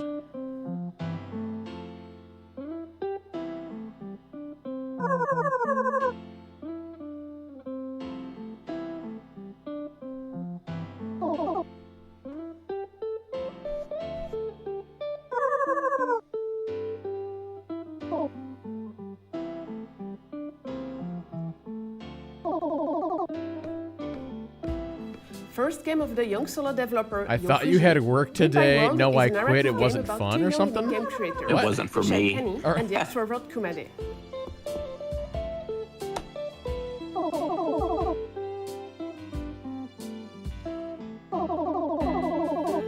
Mixing influences from comics like Ghost World and games like The Beginner's Guide or Mother 3. Goodbye World is a tale about the passion and struggles that comes with Playing a Game Boy. Through 13 chapters of the story, rendered in beautiful pixel art in a resolution close to the Super NES and Game Boy Advance.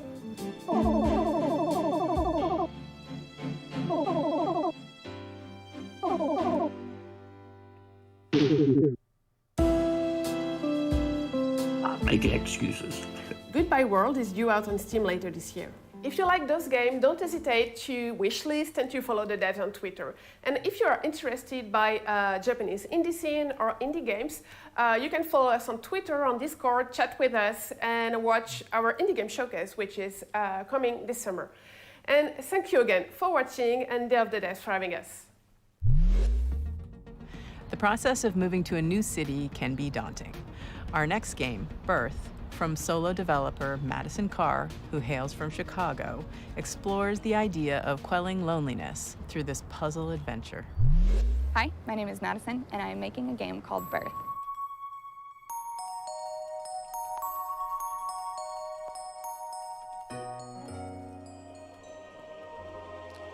Birth.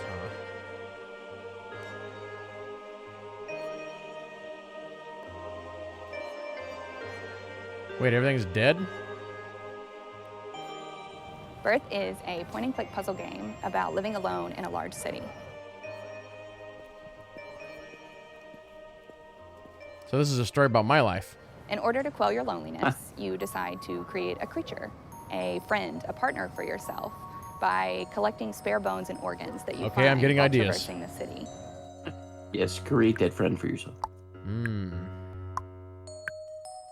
You will explore libraries and post offices and museums and cafes and apartments that don't belong to you. I feel like I'm going to be breaking a lot of rules.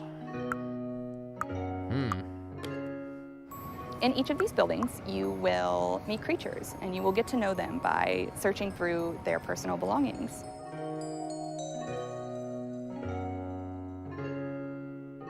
The little B&E. Their laptops and phones, their cabinets and their notebooks. As I try and figure out all their passwords and steal their credit card info. Within these personal belongings, there are puzzles. Some are physics-based, some are pattern-based, some are abstract. There are no instructions, and you are rarely doing the same thing twice. This game is definitely different. Yeah. Alongside the main game, there are optional hidden tokens that you can find to unlock secret buildings and treasures.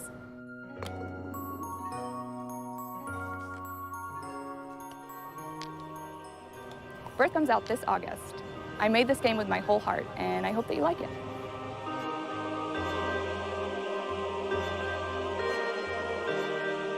Definitely got unique gameplay and art as well. Yeah.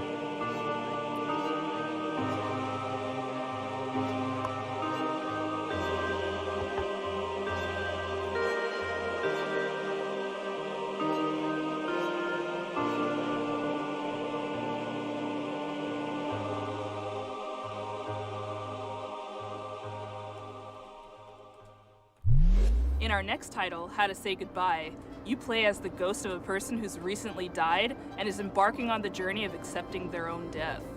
The mechanics underscore the message that there's always a way through grief. You may get stuck, but you can always stop, reevaluate, and keep moving. It's all just part of the puzzle. Hi, I'm Florian, co-author of the upcoming narrative puzzle game, How to Say Goodbye. I think we've entered in the dark section of this video, of the stream. Yeah, I was gonna say, are these supposed to help make me not feel depressed or make me depressed?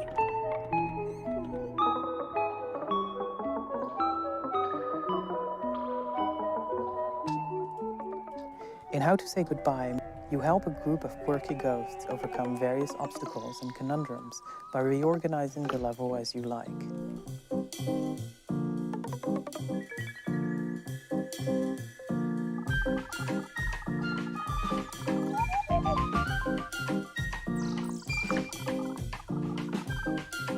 Moving one tile will also push the surrounding tiles. Stormgate game is trending on Twitter now. That's that Blizzard dev, or ex-Blizzard dev RTS. Yep.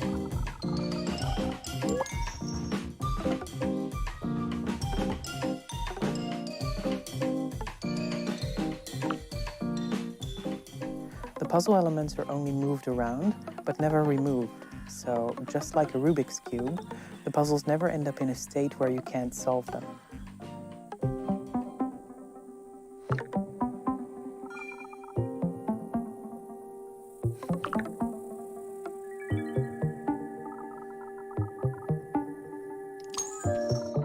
Oh, just had another leak. Oh yeah? Follow It various appears the characters Forza looking to discover Horizon why they are still 5 here and how to expansion move on has been leaked while on trying Steam. to escape the grasp of an evil wizard who doesn't know how to let go. Looks like the Hot Wheels are going to return again. Ah. That was a big How to Say Goodbye DLC tells for a the last story one of too. loss and Yeah. grief, but we intend the experience to be as gentle, kind, and positive as possible. For those who might not know in chat, maybe this is your first time watching like E3 or Summer Game Fest. Generally, when these shows are going on, If this sounds like something that you we would try be and interested monitor in, Twitter because a please lot of wishlist the times game. extra It would info mean a will come lot to out. us. Thank you. So I'm constantly like looking at Twitter, seeing what's going on.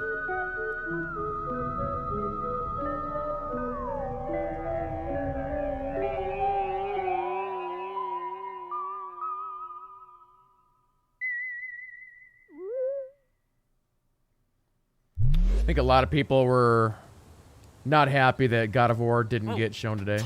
Hi. Well, wasn't that a great show and a great cake, and it's all gone, and so now we have to say goodbye. I hope you like that. I hope you like all the games. Thank you to all the developers for making such fantastic games and for bringing them here for everyone to enjoy. Special thanks to all of our generous sponsors. You've always been there for us, and we could not do this without you. PlayStation, Idea Xbox, Nintendo, Steam, Epic Games Store. Y'all are awesome. Thank you. Extra special thanks to Dose One, the Magic Man, for supplying all the beats and sound effects and tunes you hear in every Summer Game Fest edition of Day of the Devs. We couldn't have done any of this without you, or at least it'd be really quiet and kind of suck. We're not done with the Day of the Devs 10th anniversary just yet. If you go to dayofthedevs.com and sign up for our newsletter, you will be amongst the first to hear about all the excitement that's to come this year. Other than that, thank you so much to everybody who watched, and we'll see you next year. Bye. Okay. We'll see you next time. Aha! You thought it was over, but it is actually not. Day of the Devs continues with a special after-party performance by the one and only Peter Berkman of Anamanaguchi fame. He's debuting new music from a game you've probably never heard of. It's called Little Nemo and the Guardians of Slumberland. And the reason you haven't heard of it is because it's debuting on Kickstarter at this very freaking moment. Enjoy. See you later. Thanks for tuning in to Day of the Devs Summer Game Fest Edition. Bye. All right. I think that's it. So we're going to do a little bit of a recap show. I'm going to go ahead and turn this way down here. So, JT. What do you want to talk about from all the games that we got to see over the last 3 hours? Anything that sticks out to you? I like that we got some more. Got to see a little bit more of Nightwing, Gotham Knights. Got a date on Teenage Mutant Ninja Turtles. I was surprised how early that one's going to come out. That shocked me as well. Yeah, that's June 16th. So that's what did I say? Is it next Thursday? Yeah, next Thursday. That's crazy. We got a date on Marvel Midnight Suns. Yep. I was glad to see that October 7th because I almost was a bit worried it might get pushed back to holiday, but yep. I was also intrigued. Didn't get to see gameplay of that, but got to see more characters that are going to be in that game, so that looks neat. Seeing that it will be some well-known enemies or good guys that are now enemies with Lilith. So yeah, Keely was out there saying earlier today before the show that this show or this year it wasn't going to be as big as last year because last year's show was just mind-blowing with some of the announcements and games and stuff like that. But we should like for me personally, a lot of the stuff that I wanted to see we got to see, and we got dates for stuff that we needed dates for. So here tonight, I will have to go to my spreadsheet and fill in all the new dates, and then we can get a better idea of how things are looking for the fall. But yeah, I was taking notes the whole time, so I'm trying to look here real quick and see what else. We actually got one of the big new game announcements was a brand new Aliens game, Dark Descent. Yeah, and we were looking at that, and we just got a brief glimpse of that. Yeah. Of gameplay. I thought it was going to be like a squad-based shooter, where third-person shooter action game, but it looked like it was squad-based, single player, but hard to say. Yeah. I'm gonna pull up the VOD here real quick, so can show some of this gameplay stuff. Yeah. But yeah, after that they showed Modern Warfare 2, which is the essentially a remake of that, 1028 for the release date on that. Also got a little bit of information on Street Fighter, which is coming next year. After Guile with that. Yep. Yeah. After that, they showed a bunch of indie games. There was Flashback 2, which is a game that came out in the 80s or something like that. Witchfire was another one. Kind of a steampunk. Yep. Shooter there. One of the big announcements. Go ahead. Oh, that Fort Soulless was one of them that was next. That Baker is in that. Yep.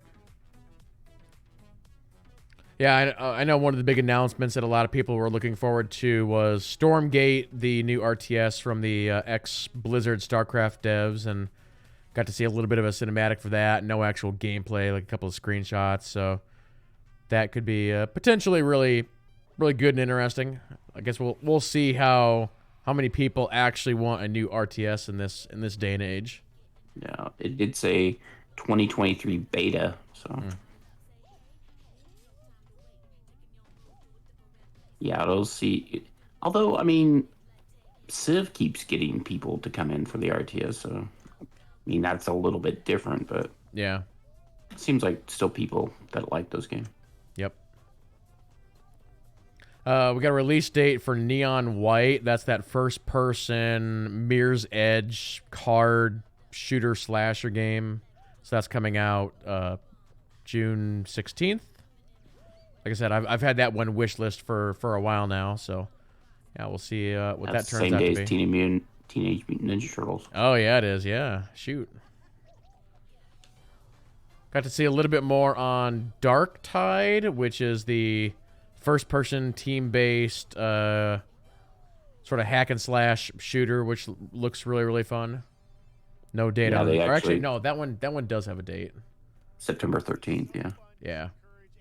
Need to bring up my master spreadsheet for all my dates.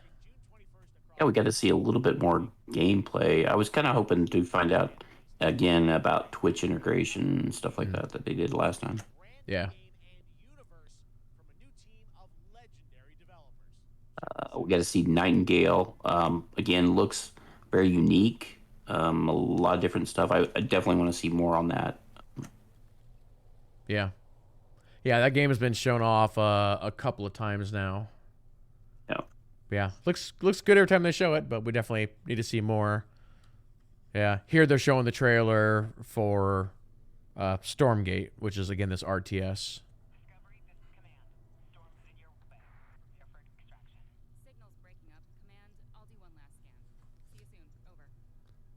But I'm just trying to think here real quick, like as I'm looking over this list here, like what would I say is like the biggest announcement here? Or even for you, what would you say is your biggest thing from this show? Well, the biggest surprise is going to be Teenage Mutant Ninja Turtles coming out that soon. I was not expecting that at all. Yeah. Getting to see that Gotham Knights and Marvel Midnight Suns are both staying with the fall release dates. I'm very impressed with that. So that's good news on both of those. So. Yep. Guess one other thing I'll mention, and I was talking about this quite a bit when they were showing it, but The Last of Us 1 getting remade and it finally coming to PC, and they're doing the HBO show, which apparently I think they said that today was the last day of filming. Like that is The Last of Us is one of my favorite series of all time. It's incredible, those two games. But yeah, like I said, you don't go into those games to play them to have a fun, happy experience. Yeah, get a box of tissues and a bottle of whiskey or something, and you're like, all right, here we go. We're gonna play these games. But they're incredible. Along that line, interesting that they're working on a multiplayer game. Yeah, I know that's been rumored for a while. And I want to say it was some kind of Last of Us, like, multiplayer, like, PvP game. But I think whatever this is kind of took on a life of its own. And now it could be anything. Yeah. So we'll have to see what that is. Yeah, it kind of seemed more, at least, again, just concept art, but, like, possibly going to be, like, a co-op sort of thing. But yep, hard to say. Yeah. And it looks like it's going to be based San Francisco. Mm-hmm.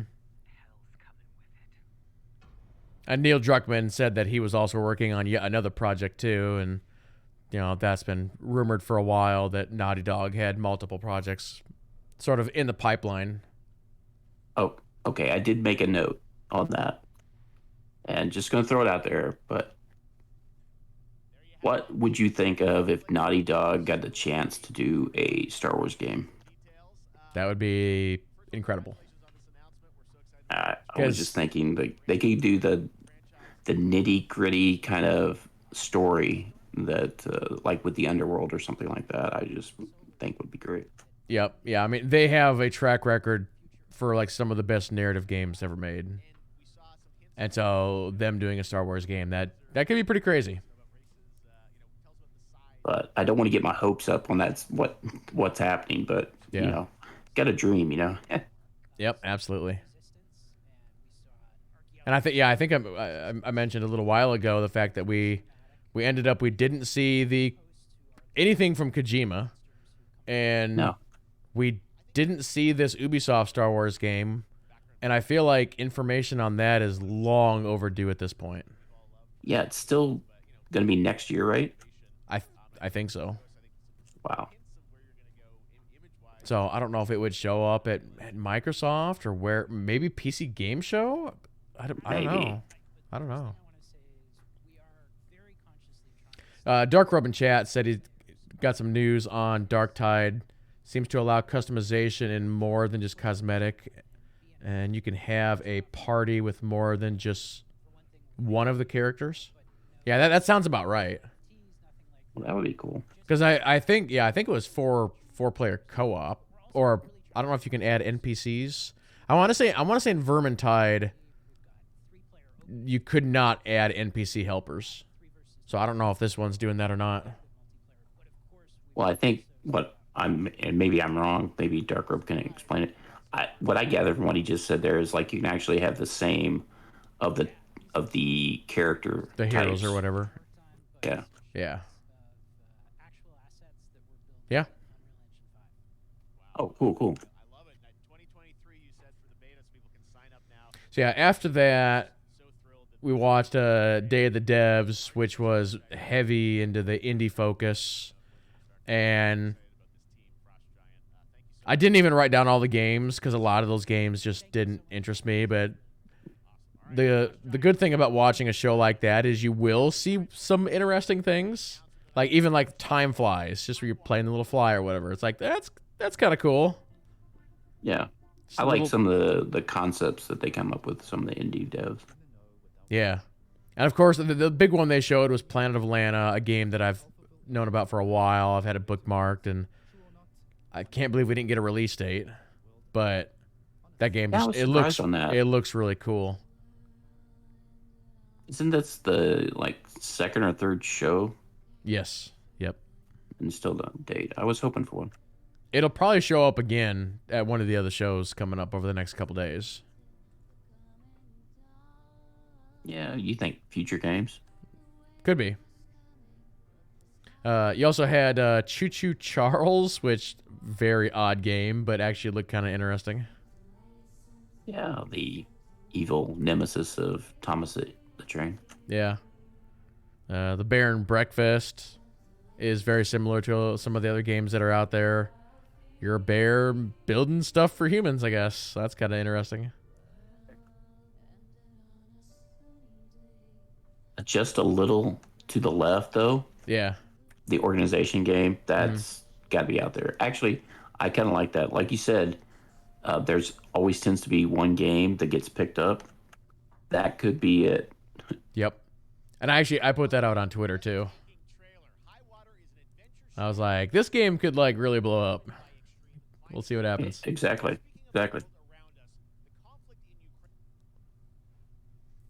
Roots of Pacha. Yep.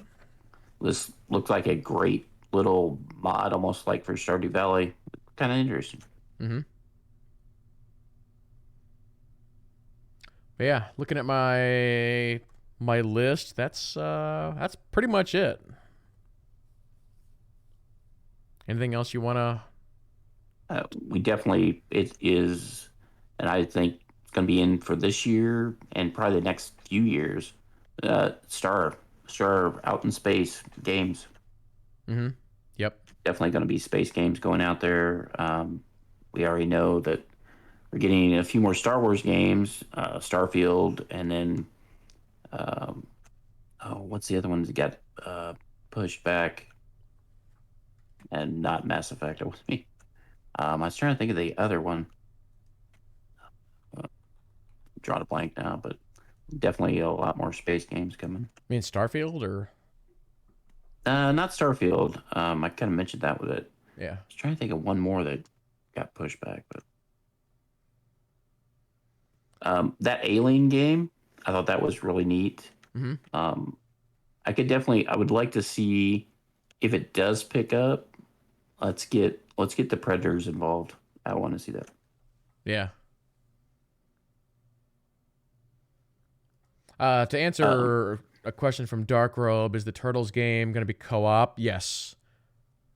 Now, I think today they announced 8-player co-op, or up to 6 players. Yeah. I knew it was either 6 or 8, but yeah. I think it's local and online. I think that's what I saw on that. Yeah. But I guess we'll get to see that in greater action next week, which is pretty crazy. Actually, I just looking at I got your stream up, and the Escape from Arcadia. Yep. That actually looks pretty interesting too. Yeah. Yeah, I think somebody in chat was talking about what they thought it looked like. Mm-hmm. What show were the movie you guys were mentioning? I totally blanked on it now. I think there was a couple. The Truman, Truman Show, yeah. Yeah. I almost thought it was Happy Few. Or We Happy Few, yeah. Yeah. Yeah, that game was kind of crazy. All right, so the other question. What did you think of the set? Keeley set? Yeah, for the video. They always have a good set. I don't know if they're using the volume or what tech they're using, but it's always good. Yeah, I was looking at that thinking too. Is that the volume he's using? Good grief. Yeah, I think they've been using that set for the last couple years. Yeah, it just keeps getting better. Yep.